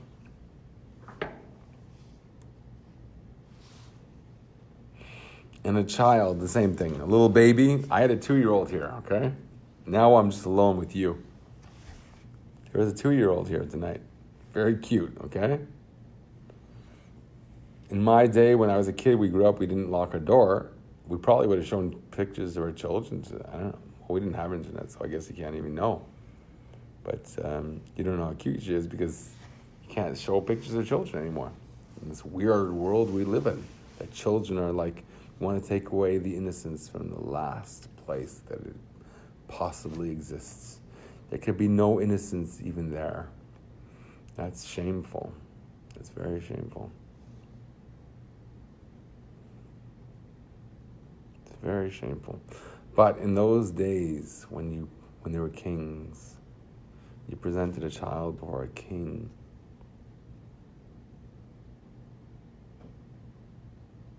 It would amuse the king. So that's the gift that you give a king. You bring your child with you to the king. I love bringing my son into me to a meeting. He's so charming. He's like a little child in that way. When you go to a king, you bring your little baby. My son's 22 years old almost.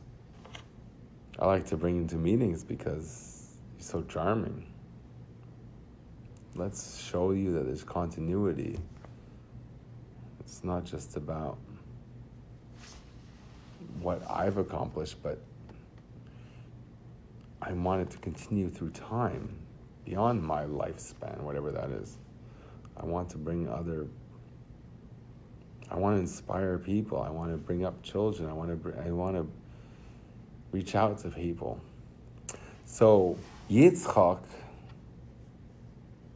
is laughter. What causes laughter? When you see a parrot talking, when you see an animal talking, when you see a child.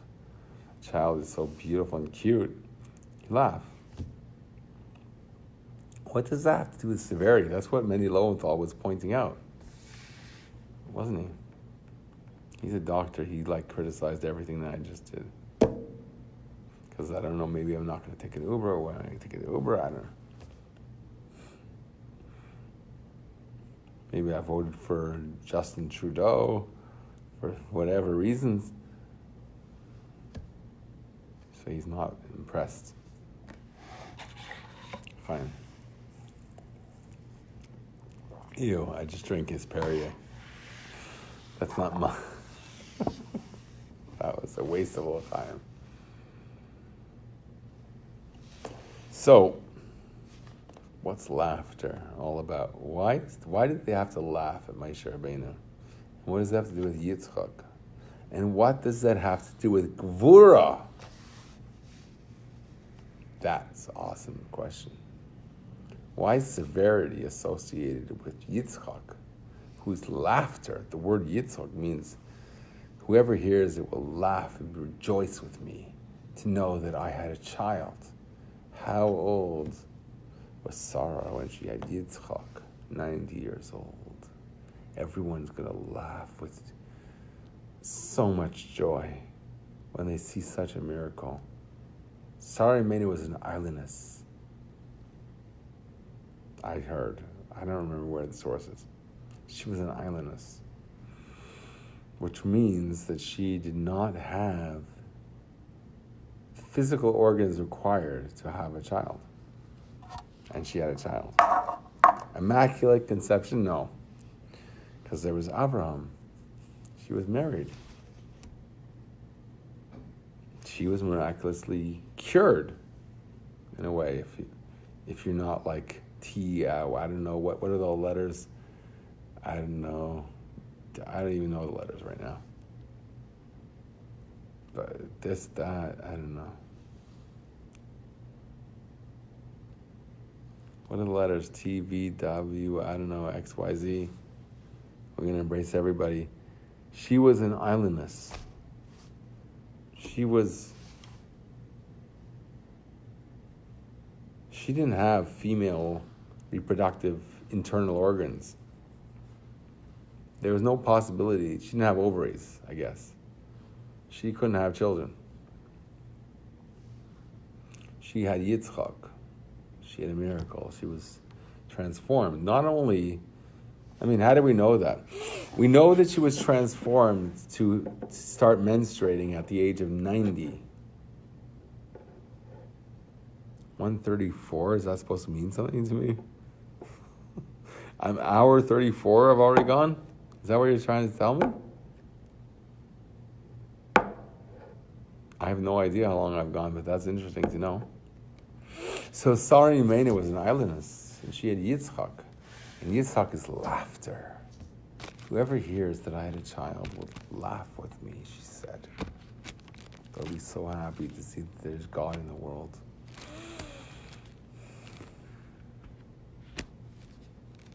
To have real miracles in the world.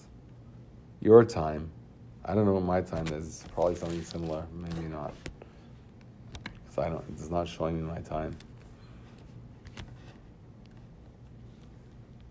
That's okay. So, Sarah Imenu was an islandess. She did not have ovaries. She had Yitzchak. Yitzchak was a child that caused her to laugh and bring laughter to the world. What is Yitzchak? It says in the future to come, we're not going to call Abraham our father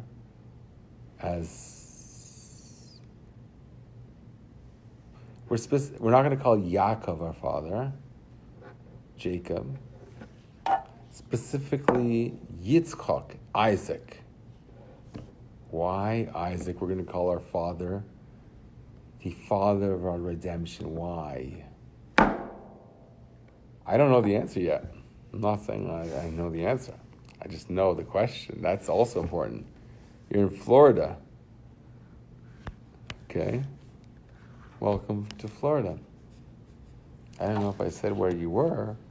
Oh, so you mean you're saying my time zone.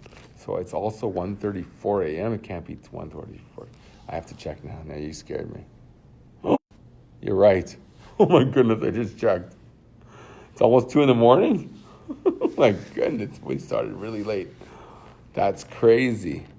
Hi, Shani Klutz. Hello. It's almost 2 a.m. I didn't even realize. That's awesome.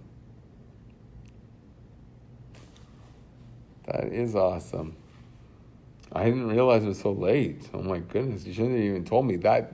There was a 2-year-old girl here a minute ago who was like probably past her bedtime.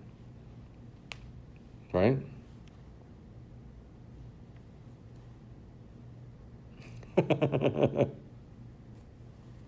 I didn't know. I'm sorry.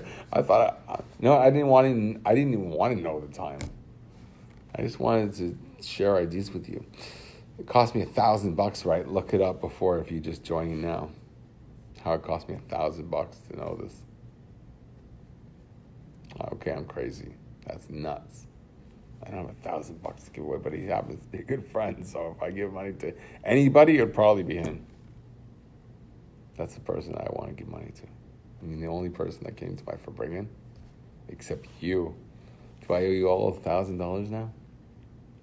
That would be very expensive, Baruch Hashem. So Yitzchak is laughter. Sari Menu, who is my 7:8:38. Sari Menu had Yitzchak. Whoever hears this, that I had a child, will laugh with me and celebrate with me. That's my hero. Sari Menu is my hero.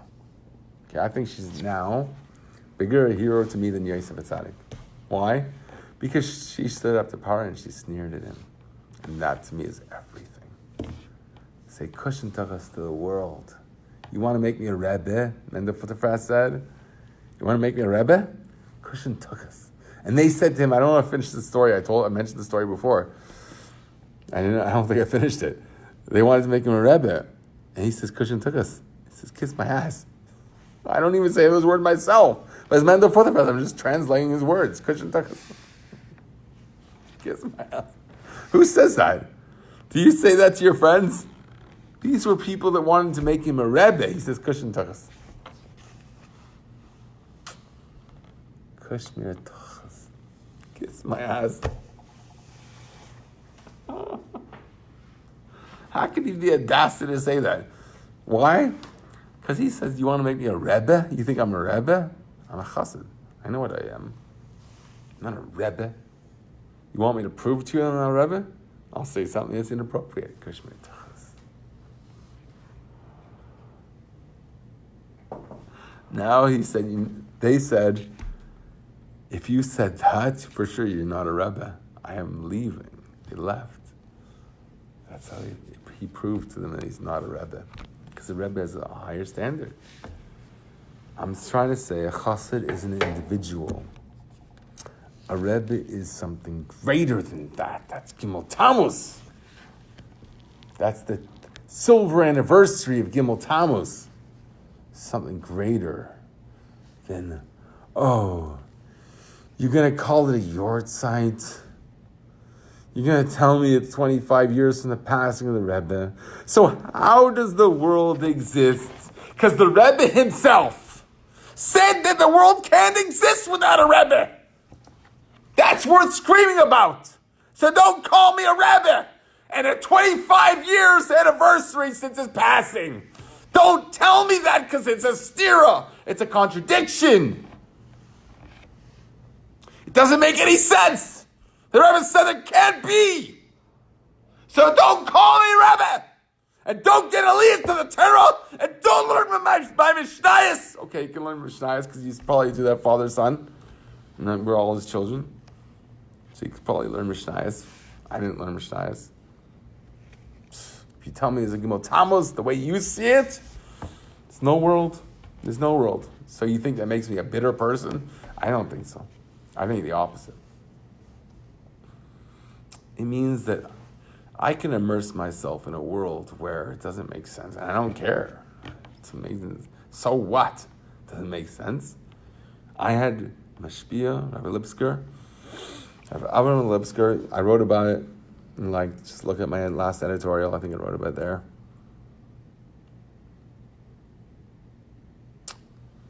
He restored our faith immediately, right away, right after GIMMEL TAMMUZ. I think it was Dalet Tammuz. My editor Shraga Combi Crombie told me he thinks it's late, a bit later. I think he said, I don't know if he said Vav or Yud Tammuz. I think it was the next day. Why? Because I would have gone home. If there was no Yechia Melech with all the teachings that showed that this day was anticipated, Sarai was a beautiful woman desired by many. Yes, she was. So what? She was more than a beautiful woman. The Torah says she was beautiful, right? But what's the significance of that? And why do you bring it up now? She was beautiful. How do we know that? Because when she was crossing the border, Avram had to hide her in a suitcase. Do you ever put your wife in a suitcase? And the customs official said, "What's in the suitcase?" I eat kosher only. It's a lot of lamb chops in that suitcase. They open it up. There's Sari Meno. They take her to the king. This is a princess. She was beautiful of spirit, okay? She was beautiful also physically. So they take her to the king, and she sneers at the world. I don't care that you think I'm beautiful and therefore I'm your property.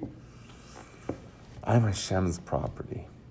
Hashem wants me to be stayed married to Abraham, and therefore you can't touch me. Literally, can't touch us, right? She had an angel that ate him up. Pharaoh, King Tut. That's my Pharaoh, King Tut. I think the imagery of, if you think about a talus, what it looks like, it looks exactly like King Tut. Think about it. Sarah was a princess. She was a Mashanisa. She was a queen.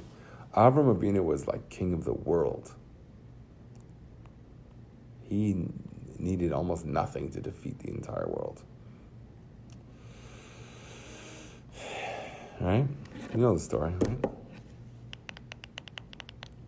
Warrior.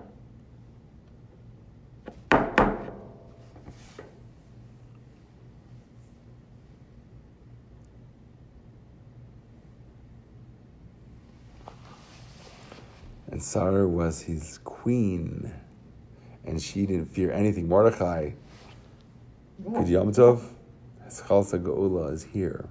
That's what the Rebbe said about GIMMEL TAMMUZ. Chalsa Geula, beginning of the redemption, the Frierdiker Rebbe. Oh, I didn't tell the whole story of the Ditcher Rebbe, the Frierdiker Rebbe, and the Rebbe. It's a complicated story. It's a long story.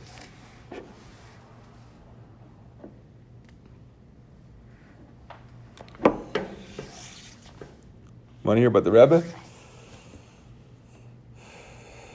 What do you want to hear about the Rebbe? Good vach. I'm still holding my Shabbos. Shabbos with technology. What do you want to hear about the Rebbe? Okay, to me, I was talking about the Rebbe. Maybe that's the signal to get back to that.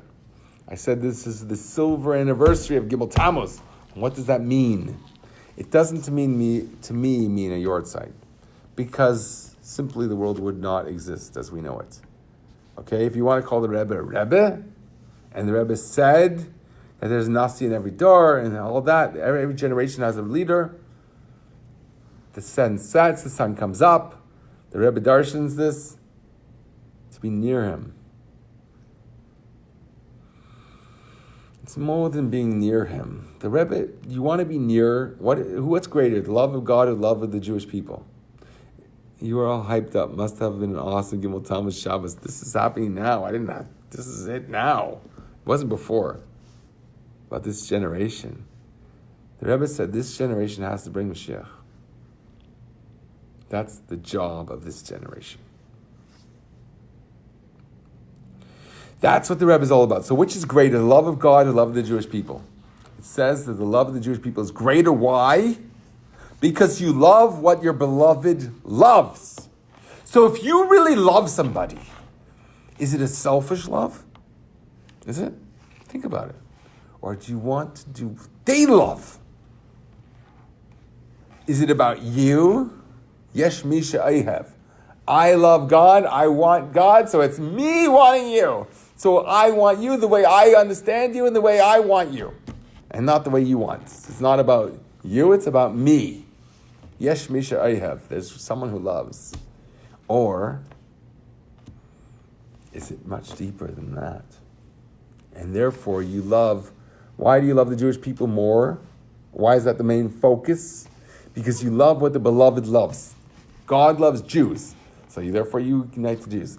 Another level, that was briefly said, but another level, this is the whole premise of davening, being able to get close to God, is I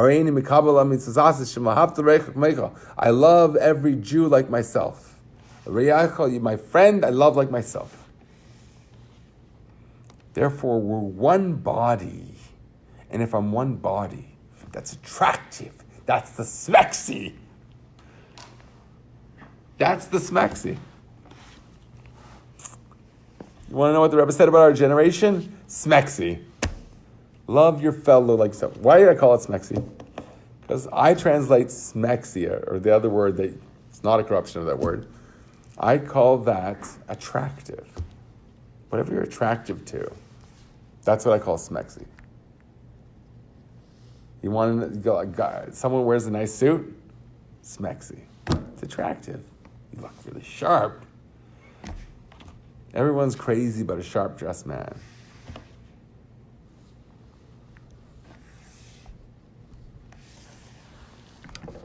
So what does God like? You want to be a lover of God? What is he like? Why don't you care about that? God loves Jews? I'm going to love a Jew. And then, what happens? It says, Hashem does not dwell in a place that's blemished. So if you want to be attractive to God, attraction is a light. Okay? But if you want to, but I'm saying in the simplest way, if you want to be attractive to God, be a kema shlema. Be a complete person. If you're missing a nose, it's not very attractive, right? Okay, so mine's very big. But at least I have a nose. If I didn't have a nose, it's not. If you're the king, wouldn't you want someone attractive? If you were God, would you deprive yourself of anything? And if anything is there dependent on you, what you do, wouldn't you give him everything? Wouldn't you give everything? Why would you deprive God if you have that choice? I represent everything you love. Let me see what I'm going to deprive you of. If I can make a dangling participle. What am I going to deprive you of? What? Of which, I'm not trying to say it without a dangling participle. Of what would I would not give to you, O Lord? Is that a proper grammatical sentence? What would I deny you, is the way I say it. What would I deny you? You want to have a complete person? You want me to be complete? You want me to have a nose? You want me to have 2 eyes? Oh, I thought an amazing thing about 2 eyes. Turquoise. Kerach only looked with one eye. He didn't look with both eyes. He was supposed to have the one eye looking at turquoise as something grandiose. It reminds me of the sea, which reminds me of the heavens, which reminds me of the Kisei HaKavod, the glory of God. So when I see beauty in the world, it reminds me of God. That's one eye. There's another eye, the turquoise, and I don't fully understand this, but I saw this. Okay, I'm going to share it with you. It gave me a source to look up, which I haven't had time to look up. It says that on the breastplate of the Kohen Gadol was the word Yisachar, one of the tribes, the 12 tribes, on a what was it called? I can't remember exactly the name of the gem it was on. Yes, I can't remember. But on the gem that Yisachar was on, it was blue. And Yisachar somehow is associated, or somehow that color is associated here in this context as a way of humility, of being humble. I don't know why, okay? Yisachar, I think, was this tribe that was associated with sages. Maybe it's the aspect of sages that they have to be humble to be able to get the truth. I don't know. Look that up. It's Rabbeinu Bechaya, Parshas Tetzaveh, I think. Okay, I'm pretty sure. I don't want heaven, I want the king.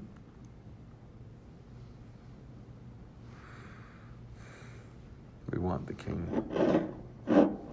How do you approach the king? I don't know if you saw what I said before. You approach the king with a parrot or a child. Why? Because you present a chiddush. When you laugh, I actually learned this in a completely different context in postmodern philosophy about the aesthetics of comedy. What causes laughter? It's the notion of taking an idea and giving a complete opposite, taking you out of the box, basically. That's what caused comedy.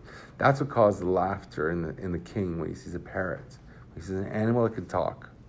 When you're an animal, because there's part of us that's animalistic, and you could talk and you could impress, that gives pleasure to God. When he says, oh, look, Baruch is basically, what kind of animal is Baruch? I don't know, a bull or whatever I am. I'm not a sheep, I don't think. I'm not a turtle or I don't know what. Whatever animal you identify with, are you speaking also? That's amusing to God. When you take that animal and you do something that's beyond what is expected of him. Or it. Right? You can call an animal it. If you don't know. These days you don't know even about people, right? So that's kind of weird.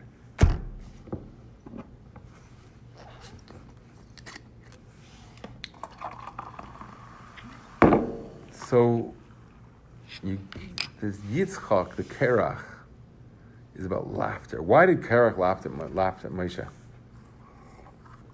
Why did he ask a question that he knew the answer to? Because he was a pikach. He was clever. He knew the answer to, but he just asked it so he could laugh at him. You want to tell me that my shawl, my garment, requires tzitzis, it requires tassels?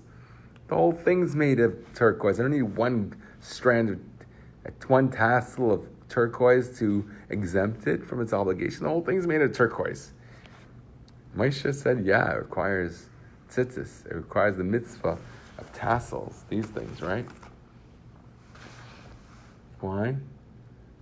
Because God has his way.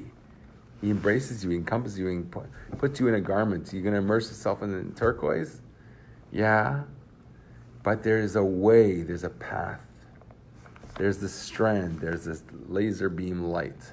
You got to follow exactly what's told. You cannot break the rules.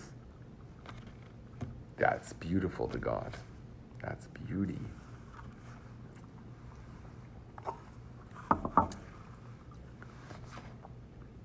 So Karach simply wanted to laugh in his face. Why? He wanted to make Moshe vulnerable. Because then he'd have power. Shake him up. Shake up Moshe. Make him feel like, you're right, he's right. And then he'd have the power to do what he wanted. I mean, there's a positive aspect to Karach. I think I spoke about that before. Zaidi Karach. Did I speak about Zaidi Karach? Why is it called Zaidi Karach? Because the Rebbe sees something positive in him.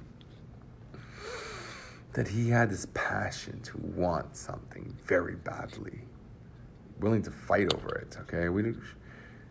He was ahead of his time. He was right. But the time wasn't ready for him. He was saying God loves everybody. What makes you so great that you're going to tell me what I can do, what I can wear, what I could da-da-da-da-da? God loves everybody. Don't tell me what to do. He was right in a way. He was about Yitzchak, about Gvura, about severity. He was the second. Moshe was number 3. He was the third born. Okay? Miriam, Aaron, Moshe. He gave the Torah that was given in the third month, Nisan, Iyar, Sivan. That is a threefold Torah, Ksuvim, Nevi'im, Tanakh, and Ksuvim. Chumash, Tanakh, and Ksuvim. Why am I getting it wrong? Okay, I said L'chaim. What do you want from me? It's a threefold Torah. The threefold people. Cain, Levi, Yisrael. Moshe is all about three. What's three? Type it. I'm tired and sleepy. True. But I'm having so much fun. What is number three? Numerology is so important in Torah. So important. Day one, God creates light. Okay? With chesed, I create the world with light. Second day, he divides the light from the darkness. Right? V'yavdil Hashem ben ha'cheshek ben ha'er, something like that. Er min ha'cheshek.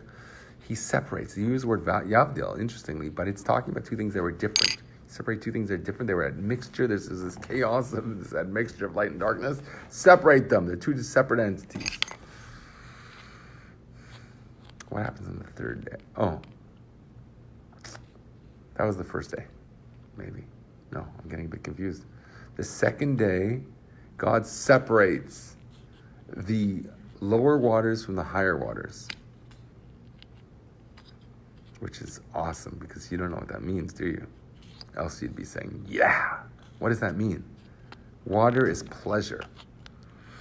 The higher waters are spiritual pleasure. It's ecstasy in God. The lower waters are the pleasures that you and I know, which are physical pleasures. We should take pleasure in God. We should have that. Hopefully I have some aspect of that within me, right? But it's so much easier to identify with the lower waters. But the lower waters, it says they cried. Why did you separate me? Why did you make me lower?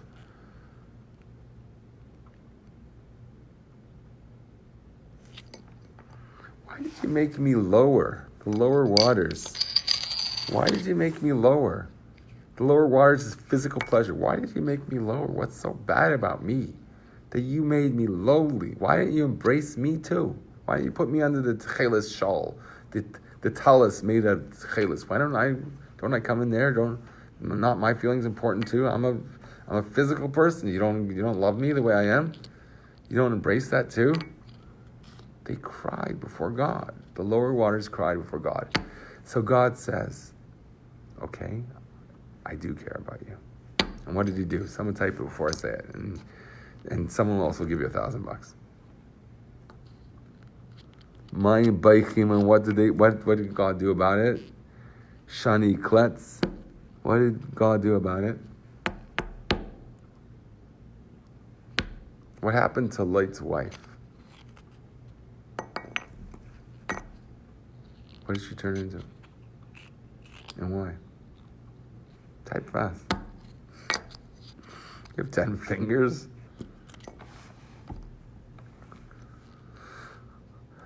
Tears. Close. He wreathed his haven in them. I don't know what that means. I don't know what that means. What happened to Lot's wife? Let's get simple. Simple story in the Torah. She turned to what? Salt. Looking back. She turned to pillar of salt. Why salt? Disobedience, Egypt. Turned to pillar of salt. Okay, yeah, we got that now. Baruch Hashem. Thank God we got that far. Why? Why salt? Someone must know. Please tell me. It's so cool. This is so cool. Why did she turn to a pillar of salt? Say I don't know if you don't know, because at least I'll know that you're giving up. And I could go on. Why did she turn to a pillar of salt? Why not a pillar of sugar? Pillar of marble. That's a normal pillar. Why salt? What happened in Sodom? On the temple sacrifice, there was always salt, right? Okay, thank you for being honest enough to share that you don't know. But you should remember this. This is geschmack. This is the secret to the Torah. Well, it's the simplest level of Torah, actually. Does Rashi bring it? I think Rashi brings it down. She did not want to put salt in her food when she had guests that day. Why?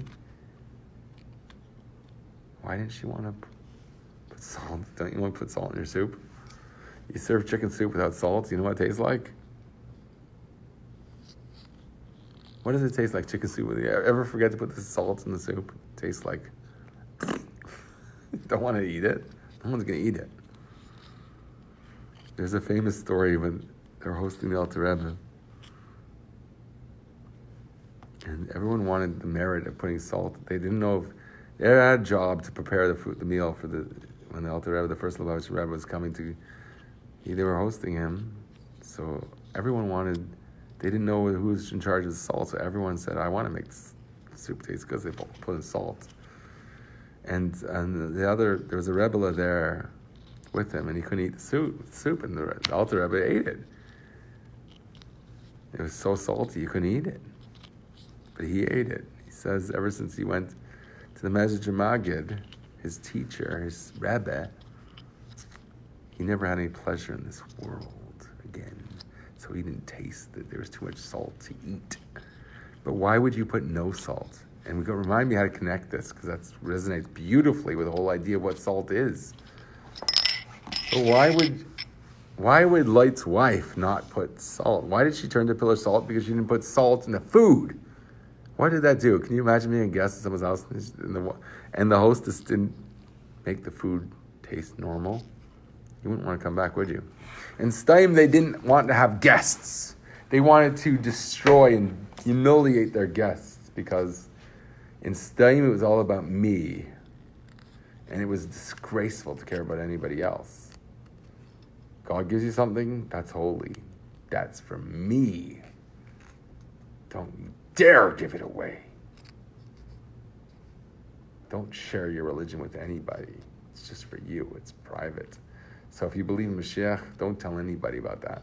If you believe in no taste, no sadness, why no sadness? That was sad for me to have a non-tasty existence. If you don't appreciate the things you interact with, if you eat chicken soup and it tastes like water or worse, I mean, that's not a very fun existence.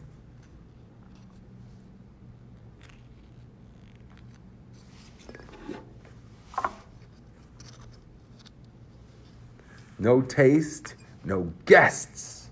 She didn't want to have guests in a place that believed in God gave it to me. That's for me. God gave it to me, right? I have a personal relationship with God. That's Stein. Why would I give that away? It's precious to me. God gave it to me. We believe in a God that likes to share. In fact, he finds it not attractive if you're not connected with your brethren. And therefore, you're not a kaima shlema. You don't have a full body. You're missing a nose. It's not very attractive.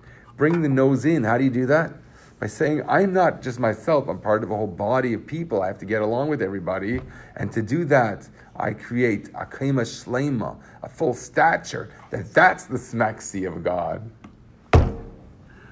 I tell no one. They see me, but no crazy religious. No guests. Probably why we want guests in my home. I have no idea what that means. One typo makes it impossible to understand. I know, because I'm an editor. So, I say, oh my goodness, I made that mistake, and that makes no sense. They see me, but crazy religion, no. Oh, they think you're too radical. Therefore, it's, okay, that's a problem. You've got to be someone that's down to earth. Oh, good, excellent. Very important to have guests. It's very important to reach out to people, makes yourself attractive to other people. That's what makes us attractive to God, is because we care about other people. And now we're kaima shlema. Because I related to him, he's the nose of the Jewish people. I'm the tush of the Jewish people, or whatever I am. I'm the ear of the Jewish people, whatever I am. We all come together, we're one body, and God loves us because we're attractive. Would you, if you're a king, you would deprive yourself of something? You would not you would not strive for beauty? Of course you would. It says the most beautiful people are at the king's beckon and call, that they have to work for him if he desires. That if his stable boy has to be beautiful. Why? He doesn't want to be around ugly people. That's halacha. Okay, I didn't make that up. Look that up. All right, that's halacha. He has the right to take anyone in the nation and put them in his palace and get them to work because he wants to be around beautiful people. You don't understand that? You find that insulting? I don't care. That's the God's Torah. You have a problem with it? Kushan Tuchas. Understand it, that's all. What does it mean, an ugly person? If you're ugly, how do you relate to that? The Torah speaks about ugliness. As the Rabbi spoke about it. It's a fact of life. People are beautiful, people are not beautiful. Sometimes you who are beautiful are not beautiful. So you have both aspects in you. Everything exists in everybody all the time, always, okay? They're ideas. They're ideas. Ideas are eternal. Hello. Shalom. Ideas exist always. So ugliness is an idea. What does that idea mean? Even ugly people feel beautiful at times, and beautiful people feel ugly at times. So these are ideas that we have to understand what they mean, and what context, what relevance they have in our life, and how the Torah wants us to approach it, which means, how does God want me to identify with that or react to that? I feel ugly right now because my eyes have like bags under them. I look like I just got it. I don't know. Run over by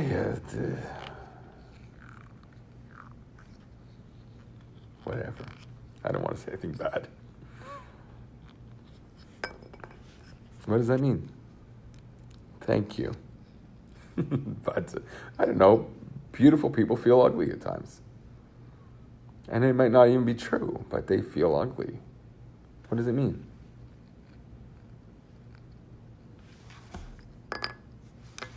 There's a story in the Talmud about it. I can't remember which sage. I think it was Rabbi Nasi, I don't know. One of the Talmudic sages saw a person who was ugly. No, I wouldn't say insecure. Beauty in Torah has a specific meaning. You could probably figure it out. It's like very obvious. Not about insecurity. Beauty in Torah has a very specific meaning. Spiritual people should figure this out quick. From inside, yes. Because they're beautiful inside, that's the machanisa. You are secure in yourself. Beauty in Torah is vast. Okay, it's true, it's a vast topic. But beauty is a physical expression that's objective. Everybody would agree that Sarah Imani was beautiful. Everybody. Why? What made her beautiful? Because she was beautiful inside and out. Some people are beautiful inside and not necessarily out. Not necessarily their fault. Sarah was beautiful inside and out. There was no interruption. She was beautiful. Even the Egyptians, Egypt means a very limited worldly mind, would see her as beautiful. The very worldly perspective said, you know what? She's not just like, I don't know. I don't want to say, I don't remember her name actually. The famous nun, Mother Teresa Lavdil. Really nice person, right? Not just a nice person. Not someone that just does good, that has good qualities. She was beautiful in a physical, simple sense. Why? If you were God, what would you deprive yourself? If you were Abraham and you embodied godliness in the world, what would you deprive yourself? Anything? Mother Teresa. I got in a lot of trouble for once mentioning that once in an editorial. Because my professor, Dr. Block, he taught a course on philosophy of religion, and he said Mother Teresa was an example of self-sacrifice. And I mentioned that once in an editorial. I got a lot of trouble for that. A lot of trouble means, how could you say that? Someone telling me, how could you say that? The editor-in-chief at the time. She was, oi. That's what Dr. Block, Alav Shalom, taught me as my professor and the person who brought me to God. And he taught philosophy. And he spoke words that resonated with me. Okay, to be honest, it was more the people he hired that really, really spoke to me. Yirmiyahu Harrison and his wife, who live in Montreal now. And when I do contact him, it's like incredible experience to be with him again. We just got along so well in a lot of ways. He spoke to me. But in Dr. Block's marriage. So Dr. Block spoke about Mother Teresa. He was teaching a philosophy course to non-Jews also. And he gave her an example of self-sacrifice.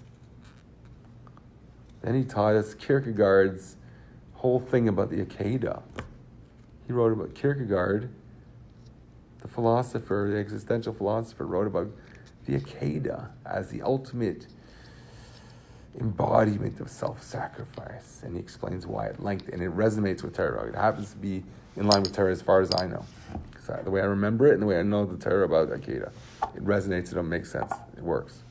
Okay, how does that happen? I don't know, I don't care. I have no problem with that. You have a problem with that? Okay, it's your problem, not mine.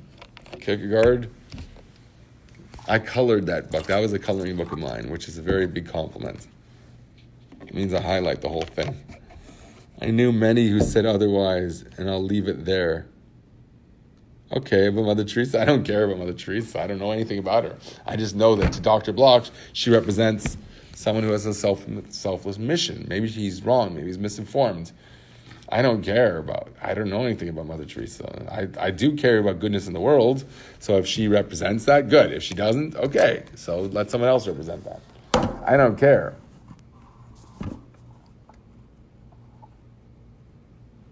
Fine.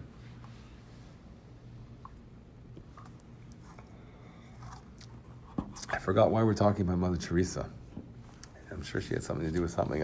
Sarah Maina's beauty. So beauty with Sarah wasn't just her good, fine qualities, right? Her beauty was something that was physical.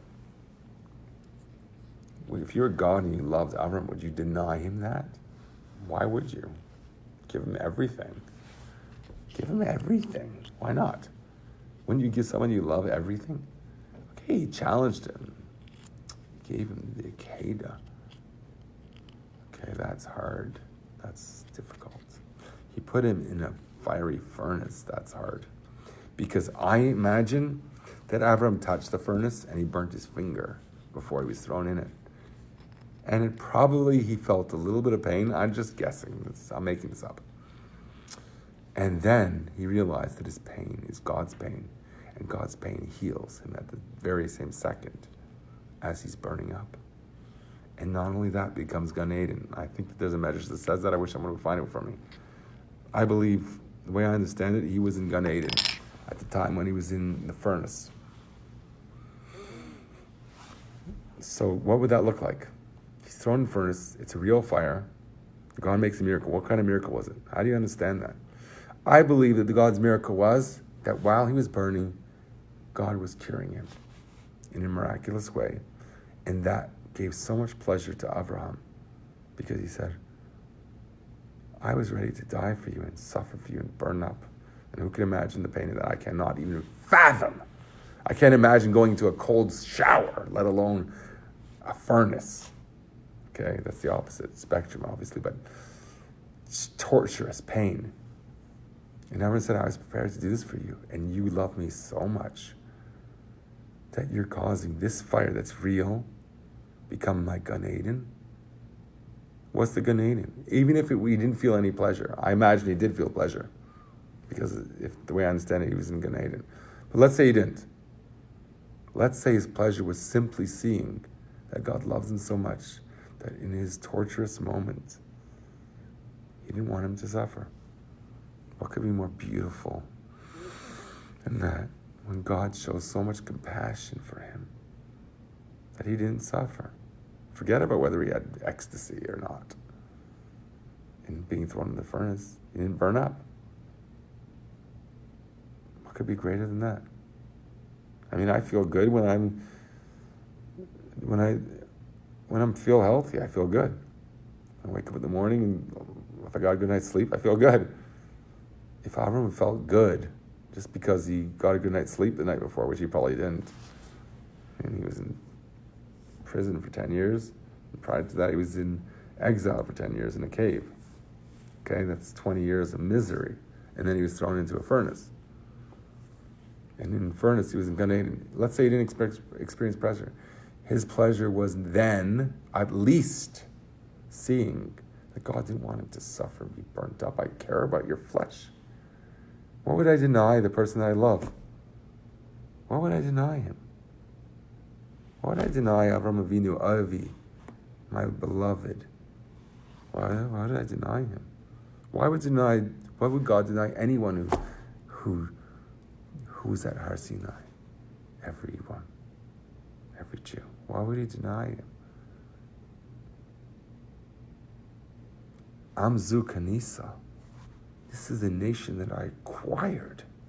What does it mean? Kinyan. Aisha is kind of three ways, right? A woman is acquired. Same term of acquisition. God acquired us. You don't want to be acquired. That feels inequality. I want to be acquired by God. When I buy a guitar, Lavdil, I think, wow. I worked the whole summer when I was 20 or 19. I worked the whole summer and I bought a bass guitar.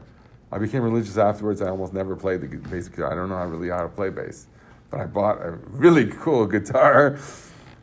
And other times when I was younger, I bought a different guitar, like electric guitar, and I was like, wow, I worked summer, I got a guitar. What was I talking about working? I don't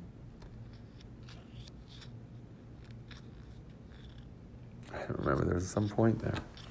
Maybe I'm getting too tired. Did I finish my whole point about laughter? That was very important. Sarah. I don't know the connection. I don't remember where I was going. Maybe I need to say L'chaim. Oh, here's L'chaim. Chaim Racha. We should sing a niggin. Did someone sing there? It's hard to sing a niggin by yourself. No, I could do that, no problem. I just don't know any niggunim. I know parts of niggunim. I don't know if it's the same thing. When I'm davening, like I hear nigunim like every Shabbos. The Bacharim, the yeshiva I daven at, they sing beautiful nigunim every Shabbos, and so I know I love them. I couldn't listen to it all day because it's too draining for me. It's emotional. It's a spiritual experience. It's very spiritual music. The angels sing to God. I wonder what it sounds like. Sarah laughed. Yes, she did. Because she had Yitzchak. Yitzchak. Okay, what's the connection between Korach and Yitzchak? Why specifically Yitzchak we're going to call our father in the future redemption? Why is the future redemption associated with Yitzchak more than any of the three Avos? You'd think it'd be Yaakov, if anybody. Integration. Moshe. Integration. Third. Moshe's 3. Why specifically Yitzchak, which is second? Korach was on to something. The Rebbe says that the Korach had a virtue. My father calls it Korach, Zaidi Korach, because he thinks that we come from Korach. Because of the Rebbe Shmelch of Nikolsburg, we might come from Rebbe Shmelch of Nikolsburg, which would be an awesome pedigree. Who traces a genealogy to Korach, who traces his genealogy all the way back to the first man. So there's 3 people in the world who can do that, and one of them is Rebbe Shmelch of Nikolsburg. So that's cool to be able to trace your genealogy all the way back, every single generation, to the first man. That is awesome. Okay? There's 3 people. I think Maharal of Prague is one of the 3. 3 is such an amazing number, isn't it? The GIMMEL TAMMUZ. Why GIMMEL TAMMUZ? You think GIMMEL TAMMUZ is by accident? The only day of the year that the Rebbe made a celebration, a holiday, the only day, maybe Hey Tevis also, okay? But that was really Modech Chassidim. The only day the Rebbe made a Yom Tov, GIMMEL TAMMUZ, the day that you call, and I dare not call it that, a Yortzeit. Why? If this is Yortzeit, there's no world, there's no you, there's no me, there's no Torah, there's no nothing. Rabbi Yoel Khan said, if there's going to be a GIMMEL TAMMUZ, and he didn't call it that at the time, you could throw away your tefillin, he said. Okay, that's Kfirah. I say that with love because he said that to show his faith in the Rebbe.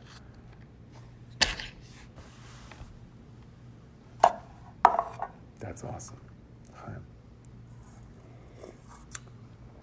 So GIMMEL TAMMUZ is a 3. It's a perfection. The Rebbe planned everything. You think that this is an accident? That's the 25th anniversary of GIMMEL TAMMUZ? That's the only time I saw the Rebbe. They edited this out of my editorial, okay? I said the only time I saw the Rebbe was on GIMMEL TAMMUZ. He was covered by a white sheet. But in the future to come, it says, your teacher will not be covered from you. You'll see him face to face. Mordechai Shachat. Yom Tov.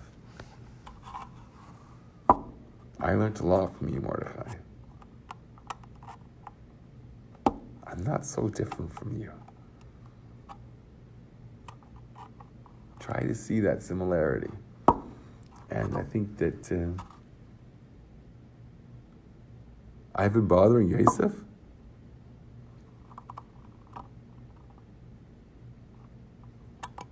He says you're his stepfather. I'm sorry if that bothered him. I just didn't know. I'm sorry. I didn't know that.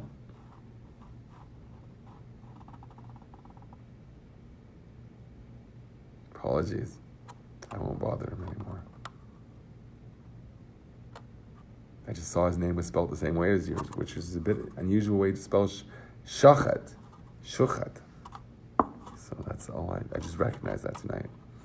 I made the connection. I didn't know. But he called you Rav, so it's interesting. Apologies. Chaim.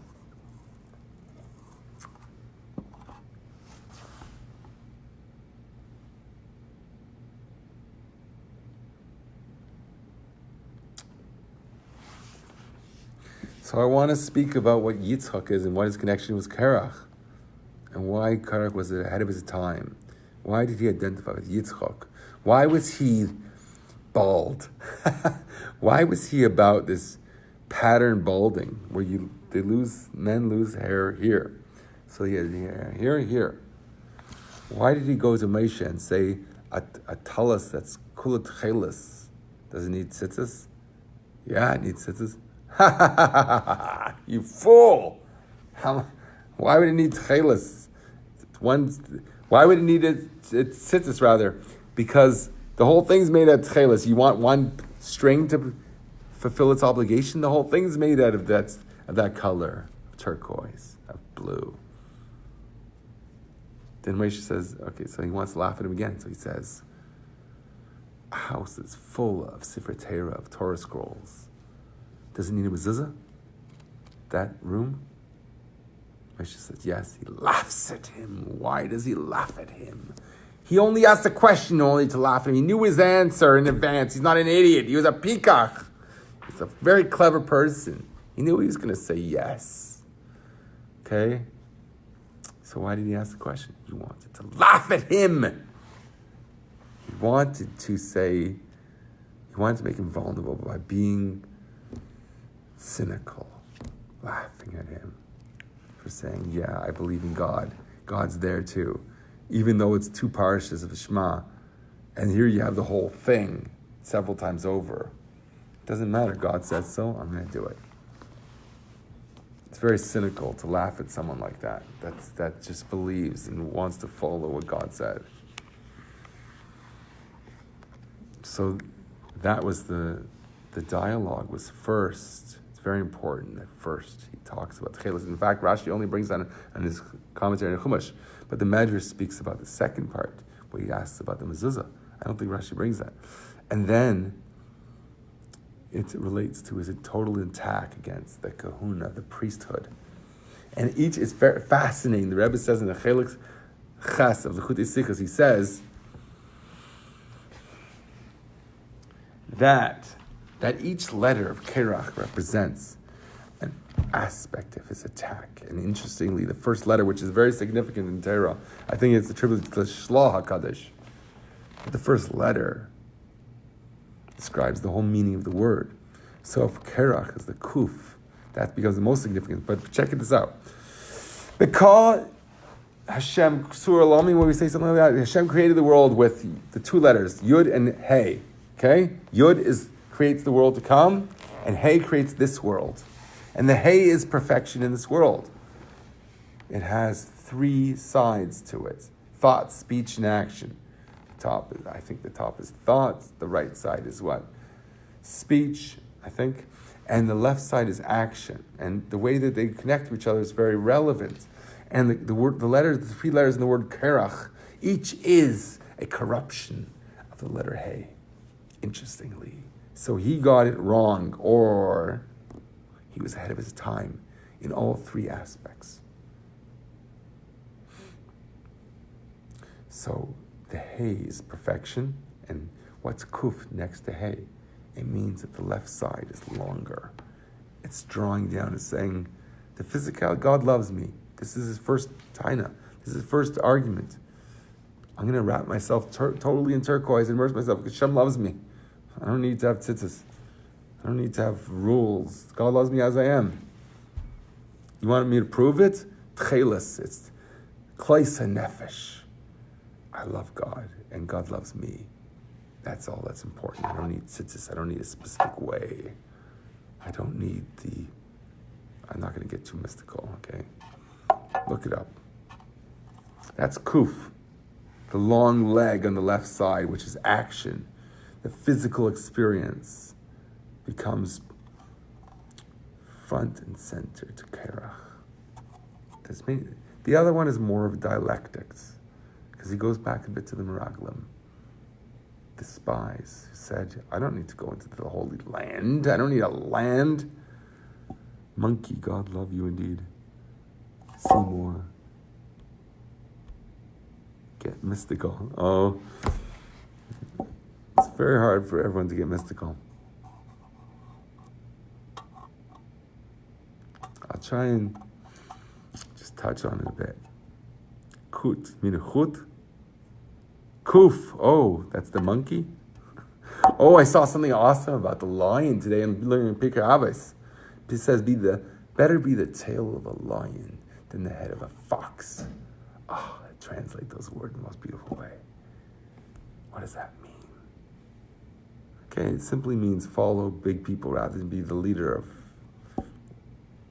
lowlifes. But I saw this interpretation. It's awesome. Okay. It says that a lion, his tail rises up above his head. Someone find a picture like that and post it. That's awesome. I didn't ever notice that about a lion. Its tail rises up above its head. So be the tail of a lion, because a lion is a noble creature who lifts people up. So if you're the tail of a lion, he'll lift you up. He sees the good in people. What does it mean to be the head of a fox? It says the fox puts its head lower than its tail. It looks at other people and is cynical. It laughs at them. It seeks subterfuge and divisiveness and intrigue to bring people down. That's the fox. It wants to bring the people down. Don't be the head of a fox. Don't bring people that are head, bring them down like the fox's head is below its tail. It's always like trying to be conniving and scheming. Guerrilla warfare. It actually brings that commentary in what I read. That a lion doesn't need to use guerrilla warfare. It just faces its foe directly because it has power. power is in recognizing the good in another person. Lifting up the tail above its head. Saying, you are my tail, and you are greater than me. Eishes Chayla Teres Baila, and all that goes with that, and all my videos that I've spoken about that. Look it all up. I started with that months ago. The fox seeks to laugh at the person. That's the flip side of Yitzchak, the positive laughter. So we have to understand that. And I want to wrap up with that maybe, because it's probably getting too late. For some of you, it's probably your bedtime. Probably weird to stay up. I don't know what time it is. I don't know. It doesn't say the time when I'm in this mode. And no one's giving me a washroom break. Maybe if you could stick around. Oh, I lost one person when I said that. A washroom break is probably a good idea. I think maybe let's go a bit longer and then it'll be too late then. Oh, I should drink from a cup. I think it said a Pirkei Avos today. Or something I read. Where did I learn that? I can't remember. So, will someone sing a niggin for me? I'll be right back. Da-da-dee-da-dee-da. I don't know. So, once you start saying da-da-dee-da, it turns into a niggin, doesn't it? Da-da-dee-da-la-dum. Da-da-dee-da-la-dum. Die la di die die die la da da di die la di di di di dum. Then it repeats itself and it goes di di die die die die da di di die die die die da di di die die die da die da da die die die di di die die die die. I think Rabbi Wagner wrote words for this that became a camp song. The ship, I don't know, something about captain that he stays with his ship or something like that. Beautiful words. Very innocent, and not something you want to laugh at. So, BH, can someone entertain the people for, 2 minutes? I'll be right back.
Thanks for staying. Intermission, okay. That wasn't a long intermission, was it? Reasonable. So I want to understand this laughter, because I think that's what it's all about. I think that's what Korach wanted. He wanted to laugh at Moshe. Why? He wanted to undermine his authority. Why? Because he wanted to say every Jew is worthy of going to Kodesh HaKodashim. Every Jew is worthy of offering incense to God, of being pleasant. If you had the most beautiful smell before you, would you melt? God is a nachas ruach from incense. When you serve Hashem with incense, what is incense? It's keteres. The word in Aramaic for keteres is katar, which means a bond. When you connect to God, when God becomes something important to you and you connect to God, that is a nachas ruach to God. And realizing that and being that to God is the ultimate. And Korach wanted that. So Korach was something to call Zaydi Korach. He's something to worthy to make the rebellious figure. Why? Why do we emblemize? Why do we put on a pedestal the most rebellious figures? That becomes our One Flew Over the Cuckoo's Nest. The James Dean, the whatever, Jim Morrison types. That becomes the bad boy becomes, why the rebellion? Why is the rebel the most attractive, most smexy person in the whole world? Why? Why is Korach such a billionaire, whatever?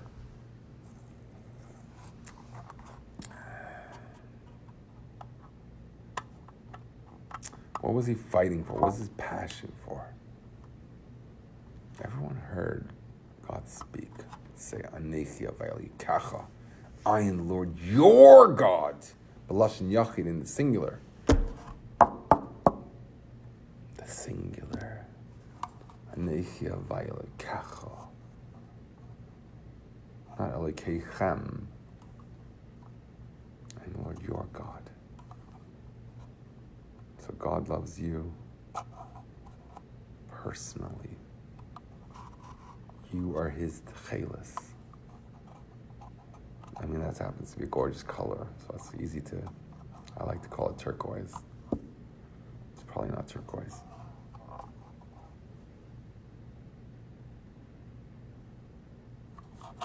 Spicy. The word spicy is brought in Tanya. It says, you make for Hashem madanim. I think it's madanim. Maybe it's the wrong word, but it says a plural word for showing the delicacies for God. God has delicacies. I think it's madanim. No, it's not madanim. Okay, it's a bit late. What do you want from your life? But it says there's two types of pleasurable foods for God. There's sweet foods and there's spicy foods. Sweet foods you don't have to do much to, right? But a spicy food, you add spice. You take something bitter and you work it into I like a chef who knows how to use a lot of spices. Through his company when I was a kid. The mafia man. He's gonna kill Jack Tripper, and Jack Tripper is a chef, and he makes him the most spicy he could ever eat by accident. Everyone puts salt in Rabbi's cholent, or soup rather. And he says, I like a lot of spices. Lavdil, like this mafia guy. Is that crazy? I like a chef who knows to use a lot of spices. My son said Korach was bitterness.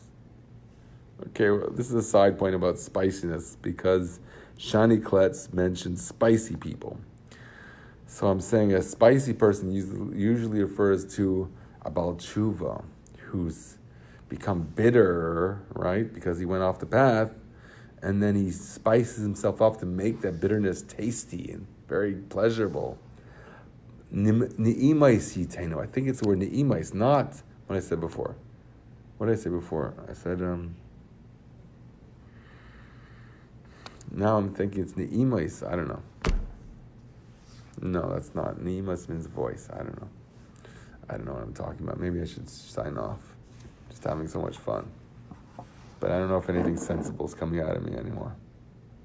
I wanted to get to the secret of the laughter. So I'm suggesting by Korach, it was what I'm battling against. My whole fight is against. It's the cynicism, the laughter. Who are you? I wrote about that, right? Who are you? I want to sit on Teiras. It's my business. Who are you? Tell me not to. That's cynical, right? That's the sin of the icicle, I call it. Cynical. Sin of the icicle, of being cold. You don't care about God, so just be cold and don't care that you're sitting on his terror. I could cry about that right now, okay? Just the fact that you sat on God's Torah. Happened, I don't know, 20 years. I could cry right now. If I thought about it, I would cry right now. So I don't think about things that bother me. Just I cry. Because I'm a wimp. No, I cry because I care. It's desecrating God. Don't desecrate God. Don't sit on his Torah. Don't put the king's head and put it in the toilet. That's what it says in Tanya. That's what you're doing when you do an Avera. Don't do it. Care about your relationship with God. Fine. As if FARBRENGEN gets later, as the person that's talking gets more and more shikker, it becomes more loose form. And like I had an agenda. I wanted to speak about laughter. I want to understand that. Because I think there's two types of laughter. Obviously, Yitzchak's laughter and Sarah's laughter and having Yitzchak. Sarah Imenu is my hero, okay? Yosef was my hero my whole life. I remember once I was in a shrink fest. What's that? 4 people have to hear that word, shrink fest. What's a shrink fest? My whole family was in like a psychiatrist. Like, I don't know. Everyone goes to a psychiatrist. Isn't that normal? I remember I said, okay, this is really weird, okay? But our family underwent a change, let's just say. I don't want to get too many details because who knows which one of my family is going to be offended by me saying this. So there was a change, and I said, you know what, I want to be like Yosef at Tzaddik. Yes, after having a child, okay. That resonates in different levels. It resonates with the parrot and all that, but we'll get back to the parrot later, maybe, if I stay up that late. How am I going to speak tomorrow morning? I haven't missed a day since Purim, Bli Neder and Baruch Hashem. Okay. What was I just speaking about? Maybe I'll sleep here tonight. I don't really like taking Ubers.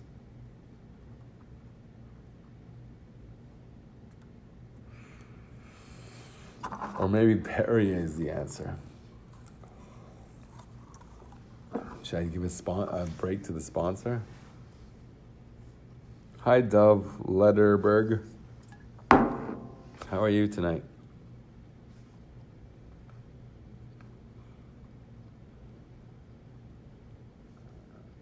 So I want to understand what Yitzchak and Sarah's I was speaking about Sarah, how she's my hero now.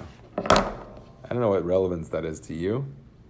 Oh, and I was speaking about Yosef, how I said, in this change in our family, I said, okay, I'm going to be like Yosef. Yosef was thrown into prison and he came out on top of the world. If there's things that are happening that are difficult, have the faith of Yosef to know that you're going to be on top of the world again, or more than ever before.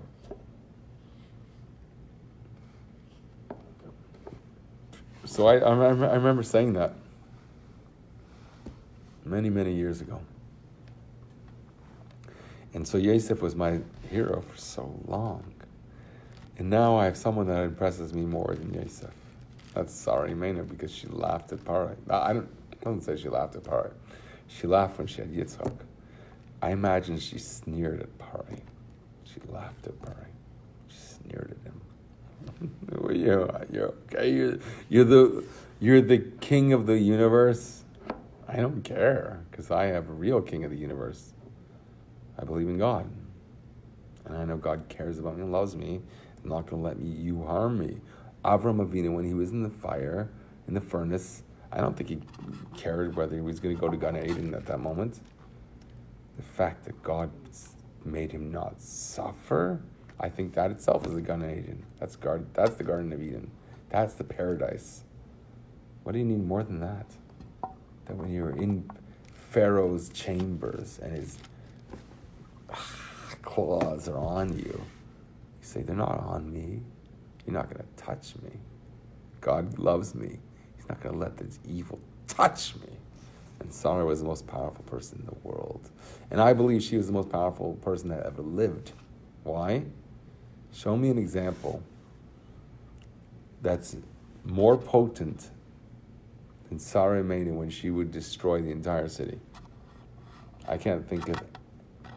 All of the Plishtim would have been destroyed because of Sarah. I can't think of anything more powerful than that in anything I can remember. The flood of Noach, but that was God doing it. I can't think of anything more powerful than Sarah just doing that. She was going to destroy an entire city. Interestingly, I'm just thinking now, it says that if 10 people came to where the Alter Rebbe was imprisoned, 10 of his Chassidim were so great, they would have burned up the entire Petersburg. The capital, I think it was the capital city of Europe, of Russia at the time. Petersburg, was it? Simcha Petersburg? I don't say that word. S-A-N-I-N-T. By people that are not saints. So we say Simcha. The Rebbe said Simcha Monica. Isn't that amazing? Doesn't it roll off your lips? Simcha Monica. Not whatever Monica. Simcha Monica. Simcha Petersburg. Sarah, boss lady, get rid of her maidservant. You don't like her maidservant. Why did she give him to him then? Her to him then? Why did Sarah want that? You're saying the whole thing about Shema B'Keilah, listen to her voice. Yes, I hear you. I understand what you're saying. Shema B'Keilah.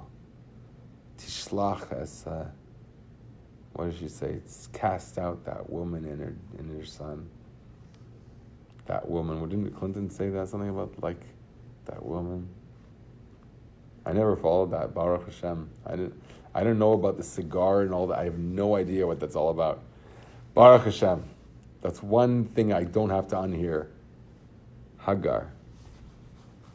Clinton didn't have a problem with Hagar. He had a problem with something with the cigar, which I don't know about. Baruch Hashem, don't tell me. I don't need to see Game of Thrones. I don't need to see it.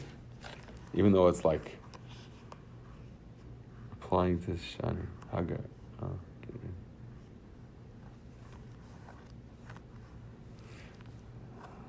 I don't need to see Clinton's disgrace. I don't need to see it. I don't need to see Game of Thrones. I don't need to see Dark Phoenix. Please God. That's a hard one for me. I love Dark Phoenix. I'm working on that. So far I haven't succumbed to Dark Phoenix. But I probably will. I don't know. We'll see. Ivor Klimt. I don't know what you're talking about. I don't know. I just heard the news talk about... When I was a kid, the news didn't talk about weird things until Clinton. Clinton introduced that type of intrigue, of the White House intrigue, into like common parlance. Now everyone's speaking about weird things, about dresses, and I don't know what. I really don't know. That's one area I've maintained innocence from. I know he didn't inhale marijuana. That's fantastic. Good for you. I smoke cigarettes. I don't inhale. That's fantastic. I'm serious. Don't inhale your cigarette. Just hold it because now you're having a moment with God. Don't inhale it. It's bad for you. That's awesome, Clinton. Don't inhale. Take the world and don't inhale it. Cigar. I don't know anything about the cigar, but it sounds fascinating. I really hope I don't ever look that up. I don't need to know what Game of Thrones is about, even though it's probably the most Dark Phoenix, like the things you're attracted to, the smexy. What's the smexy for you? What's smexy for God? How do you become the woman of Shir Shirim? How do you become the Shekhinah? How do you become the Machanissa?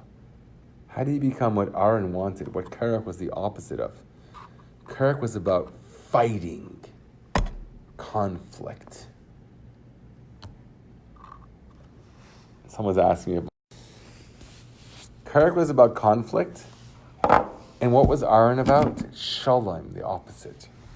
They were opposites. No one said that. That's my contribution. I don't know what I pressed. I pressed the wrong button. I don't know. Someone wanted to come to my FARBRENGEN. I don't know what time it is, like 3 in the morning. What do I need him to come for now? So he could eat these muffins that I'm not going to eat? I'll show them to you at least. Show you that they're real. Should I eat them? They smell so good, I can't even tell you. My thing is I don't want to have midnight snacks. So even at FARBRENGENs, I don't want to eat anything. Nothing. Just give me liquids. I'm good. I cut out 2 meals. Breakfast and midnight snack. I had 4 meals a day. Breakfast, lunch, supper, midnight snack. I cut out these 2 and I had this. Victory. Peace, dude. Peace, man. We're cats. Oh my goodness, from Saskatoon. God bless you. 2:52 a.m. How am I going to speak tomorrow morning? I've never missed a day. Never missed a day. How am I going to speak tomorrow morning? It's possible. It's 3 a.m. Who in the world, what kind of Meshuggah stays up this late? 4 people with me. 5 Meshuggahim. It's crazy to stay up this late. It's way past your bedtime, you 2-year-olds.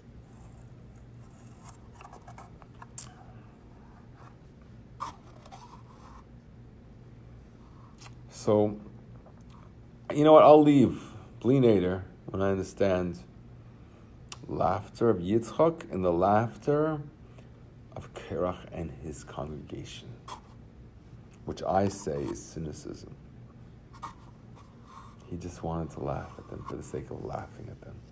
What was Yitzchak laughing about? Or was it not Yitzchak? Was it Sarah? And what was she laughing about? Maybe there's some connection. I'm just trying to figure it out now.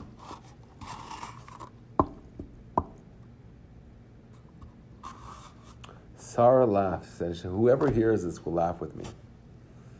Kol hashemeh yitzchak alai. Whoever hears this news. And what happened? What happened? She threw a party. And she suckled all the babies of all the matronisas around her. Of all the matronly, all the princesses around her. They brought her children. See, you, 90 years old, are nursing babies? I don't believe it.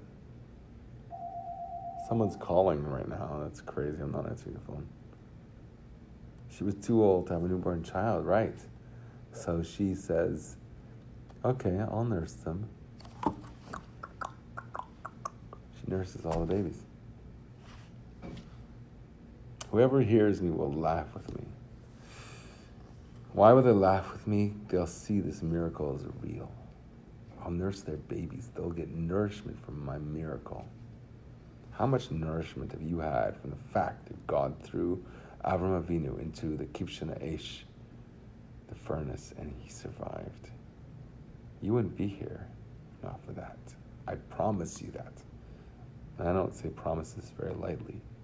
I promise you, you would not be here now if not for that fact. Whoever hears this will rejoice with me. Whoever hears such a miracle,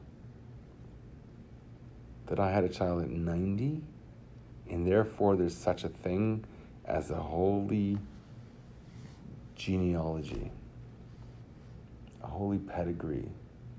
That it's not racist because anyone can convert and become part of it. So the soul is obviously the main thing. But there is an aspect of body also. That's the Yitzchak. The holy body, the beauty of Sarah. Okay, because we spoke about that before. We have to really, I should tie that in too if I'm going to be perfection tonight. Because I just said I had one goal, which is to figure out the difference between the laughing of Yitzchak over Sarah, because it's really Sarah's laughter, or the laughter of Kerach, who's cynical. So what's the opposite of cynicism? What's the opposite of cynicism? It's this naivete. It's faith in God. Throw me in a fire, I don't care. Throw me in a Kedah, I don't care. I'm going to come up on top. I'm going to be the Yosef. I'm going to be the Yitzchak. I'm going to be the Avram that says, you want me to sacrifice my son? I'll take him up to the altar, just like you said. If he doesn't live, you are my relationship. My relationship with my son is dependent on my relationship with you. There is a precedence. My meaningful relationship that I have with my wife, with my children, with my whatever, my mechanic, I don't know, everything. Every relationship is only one relationship. A relationship with God. That's it. There's only one relationship. Yachid Chayil Olam Melech. Yachid Chayil Olamim. Hashem is the only relationship. Yitzhak, his son, only had meaning because he has a relationship with God. God tells him what the meaningfulness of his relationship with his son is. I'll do whatever you say. I am not going to dictate your will. Which is odd in a way, now I think about it. Because Moshe did try and stand up for the Jewish people. Lama haraisa lama zeh. Why did you cause harm to these people? He doesn't even call it your people there. He calls Lama Hazeh, this people. And that's seen as, in the Rebbe's eyes, as Moshe's moment of grace, of definition of who is Moshe. Lama haraisa lama zeh. How could you, I don't want to say the words, I can't say that, I'm not Moshe. How could you harm this people? Just translating the verse. I was going to embellish, but that's not appropriate. How could you cause harm to your people, to the people, this people, your people? It doesn't say your people, interestingly. But Abraham doesn't do that. That's so weird. Kerach laughs at Moshe, and Yitzchak or Sarah laughs, saying, everyone's going to be happy with me.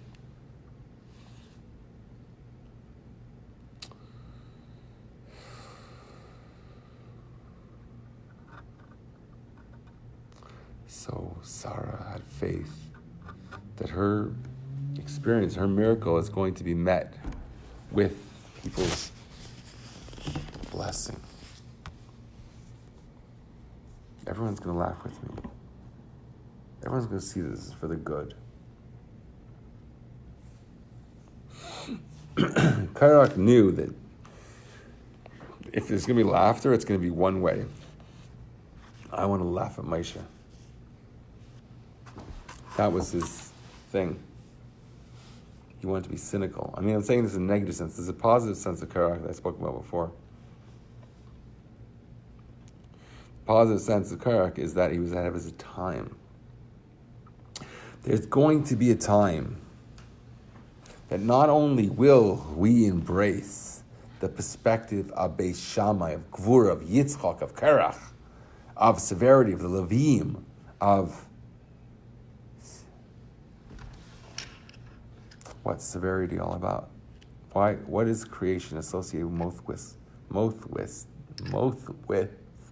if not severity? It's not about God revealing himself, because that wouldn't allow there to be a world. It's the severity of hiding godliness. That's the secret for the existence of creation, of the world. Okay? That's very important to know. And that's what Kerach was celebrating. That's what he was laughing about. He says to Moshe, it's true the time might not be now, but I don't care, because it's a worthy goal. And I'm willing to die for it. He didn't know he was going to die, though. Rashi says that he thought he was going to... Okay, look at Rashi there. I can't get into Rashi right now. Just look it up. So that's a bit of a contradiction to this. He thought he was going to live.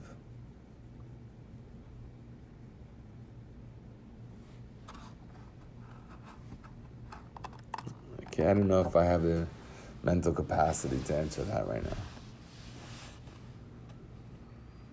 These muffins smell too good. That's what's really distracting me. Somebody eat them that's not going to get fat from them. I for sure will.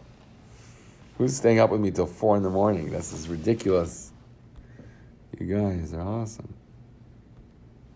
Though in probably other parts of the world, it's like what time? I don't know. time to go to the coffee house. Not having any coffee tonight. Clean it.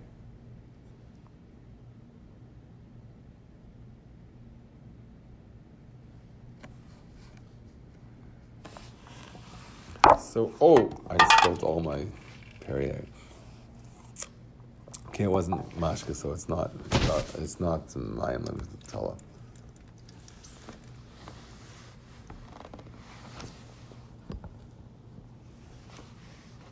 Just Perrier. It's 9:02 a.m. there. That's a scary thought. So Yitzchak was laughing, probably from the others. Sarah was laughing from the other time. Spills is a party, yeah. My one person that attended my party left. I invited about 45 people. I don't know. A good friend of mine answered. I was very happy. He said he's up north.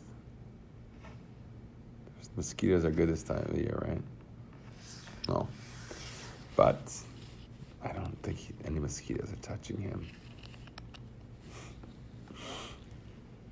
He's a powerful person. Okay, so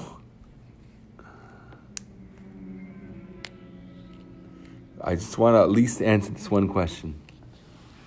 And maybe then it will be appropriate to sign off if we can figure this out. How's the laughter associated with Yitzhak, which I call Sarah's laughter? How is that different than Kirak's cynical laughter? I think it's the laughter of faith, the laughter of childness. Is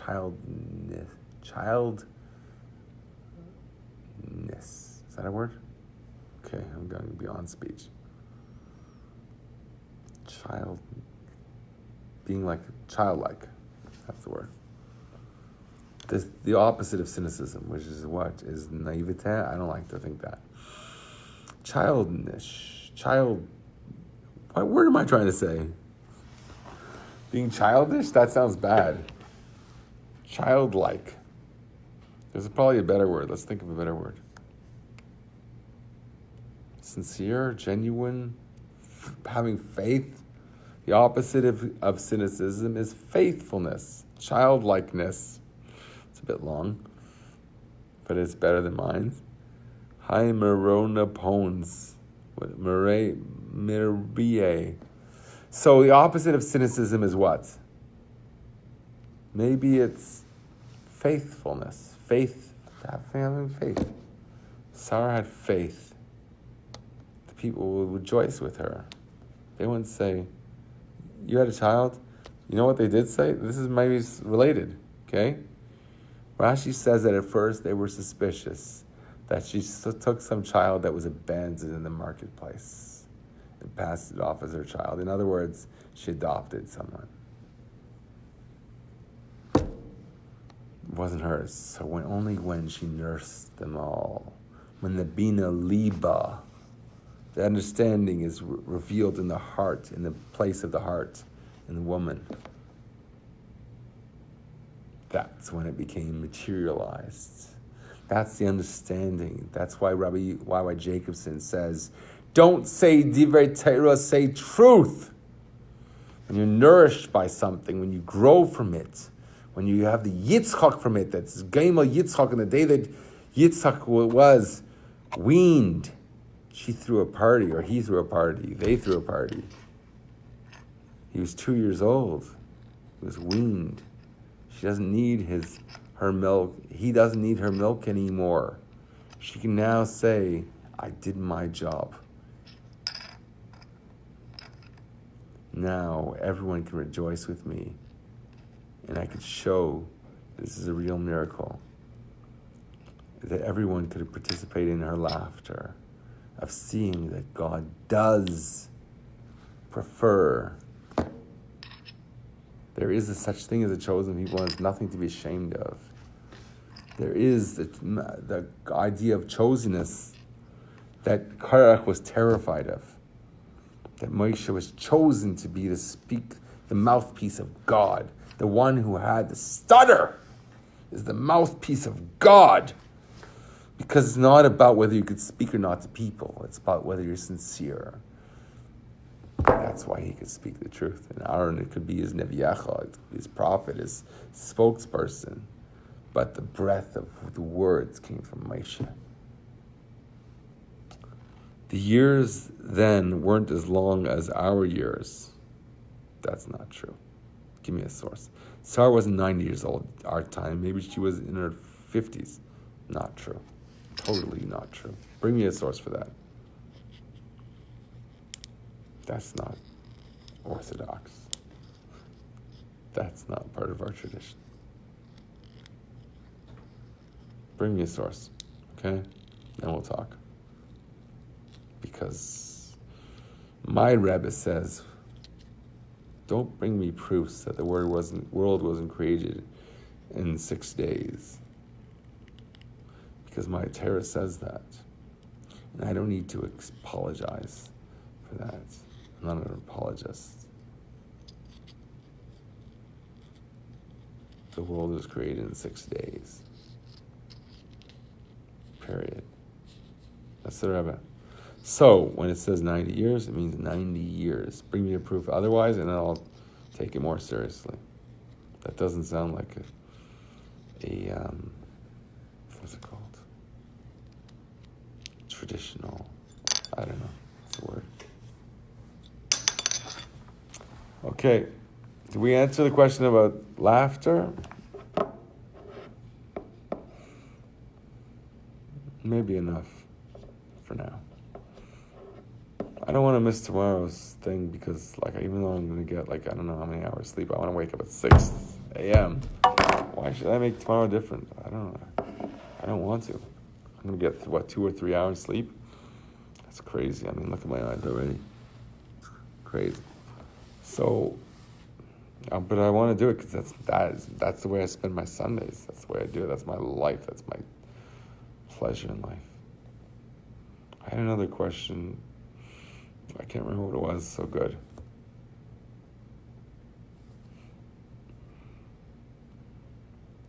Anyone else want to say anything? Mrs. Shani Klutz, do you want to retract your years are not our years? The Torah ein mikra yetzim b'nei pshutai. The Torah means what it says. If it says it means it. It's true. We don't understand it, so we get a better understanding.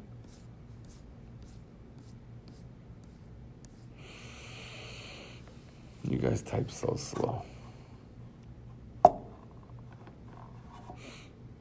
Torah is truth. I think so. Torah, and when Moshe won the conflict with Korach, they say, Moshe emes v'Torah emes.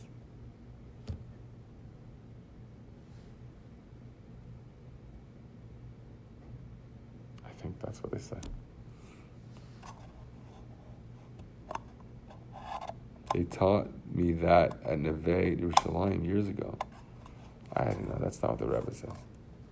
So, okay.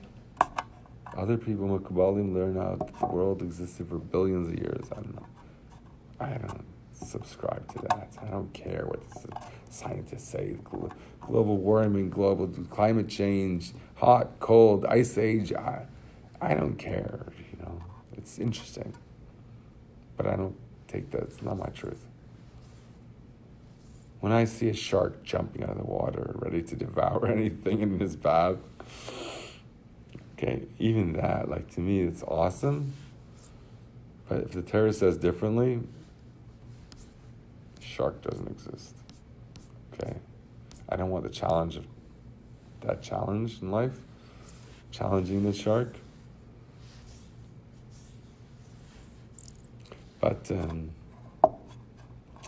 I think Torah should be our foundation. It's a more interesting narrative of life. Impatience was their downfall. Right. I don't know if I spoke about that enough. Maribel Kaban. Maribel. I don't know if I'm pronouncing that right. I'm trying my best. Maribel. What language is that? I don't know. But right, you're right. Karek was ahead of his time. Miriam Yafa. Last year had an extra Chodesh. This year hasn't. It got one less Chodesh. No, this is the leap year this year. Spanish. Maribel is Spanish. Okay, I don't speak Spanish, so Miriam is better for me. Because I know what Miriam means, sort of. What does Miriam mean? I don't know what that word means, Miriam. I know it associated with Moshe's eldest sibling. Miriam. What does it mean, Miriam? English as well. Oh, I didn't know Maribel is English. Kayan. Kaban. No, I just read that wrong. Oh my goodness. Okay, you see how I'm probably not my best form right now. Maybe I should sign off, but it's just so much fun being with you all. Usually at FARBRENGEN, when everyone leaves, you also shut down and go. But there's still 3 people here, so it's hard to say, I'm leaving you. If you want to hear, why should I not continue? If FARBRENGEN, Mashpia never leaves the FARBRENGEN first. It's when everyone left, he goes also. Isn't that the way it happens? My Mashpia used to fall asleep. This is what he used to do for 2 hours. Till he left. He put his head on the table and that's it. When we sang Yechia D'Neinu, he would click his heels together like Lahavdil, like Alice in Wonderland. Awesome, right? He'd click his heels together.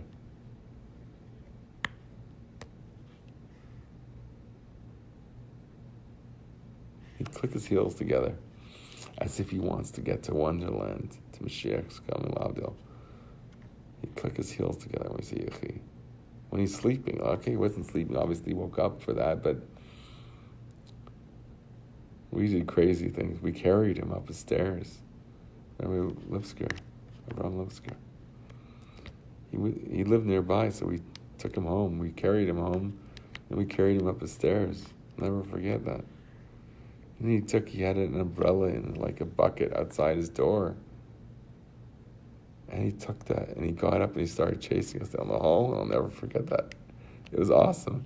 It was so much fun. I was such wow, this is awesome. My rabbi is chasing me with an umbrella, with a smile on his face.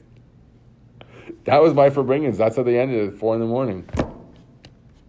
That's what I knew. That's, I don't think I'm going to chase you with an umbrella right now. That's an awesome idea. Should I chase you with a Perrier bottle, the equivalent, today's equivalent? Will that work? What's that going to do? He wasn't ready to hit us with an umbrella. He was just having fun with us. Because we were just mesmerized by him. Oops. Phone's sinking. Who carries the rabbi home? We carried him with 4 people on each of his limbs up his stairs, okay? We planted him in front of his door because we didn't have the key or we didn't want to walk into his house, his apartment. So we laid him in front of his door. That's awesome. That was 4 a.m. That's my FARBRENGENs. That's what I knew. That's how I grew up.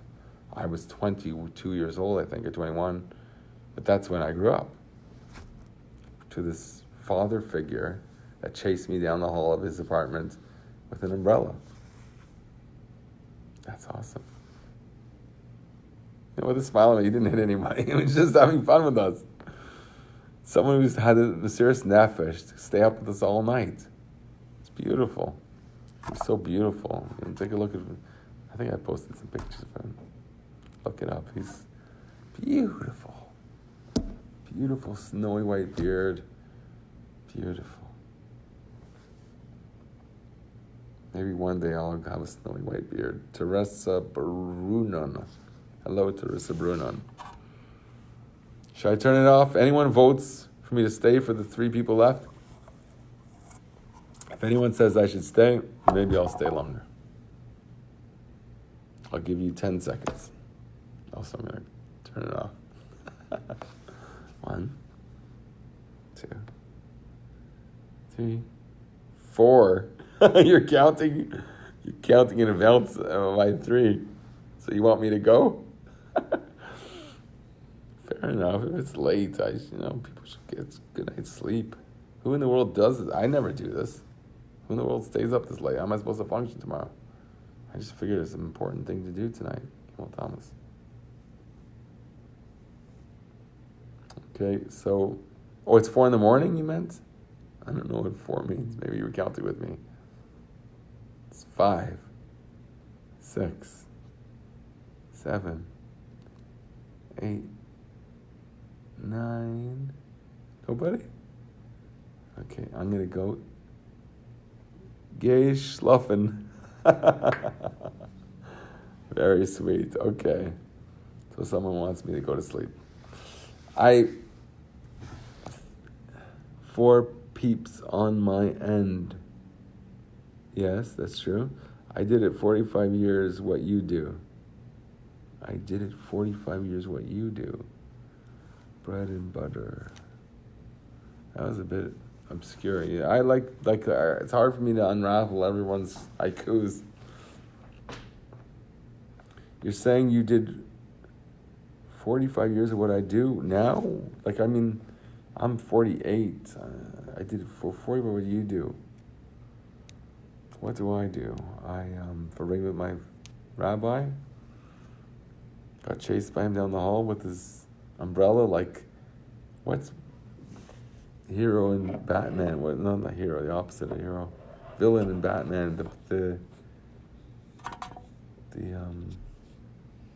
what's it called? The Penguin chases people with an umbrella. 56. Well, that's so... I'm close to... okay, maybe that's just confirming that. Geschlafen is the answer. I don't care. I'd stay up all night. I don't care. If I fall asleep on the table, I wouldn't care. But I don't know. Tomorrow, Sunday, seems to care about me for some reason. It's always tomorrow. How are you gonna function? I don't know. I feel responsible to give a different perspective in Gimmel Tammuz. That's why I did this tonight. I had one person that came out, one of my local people. That was very nice. Really, that maybe was the whole premise of this happening. That at least one person cares enough. You might have got $1,000 out of the deal if you look it up. I'm going to go now. Thank you for tuning in. It's such an amazing thing that you did. And I hope this addresses a lot of issues of Gimmel Tammuz, of what it's all about, and how there's a different way of looking at things.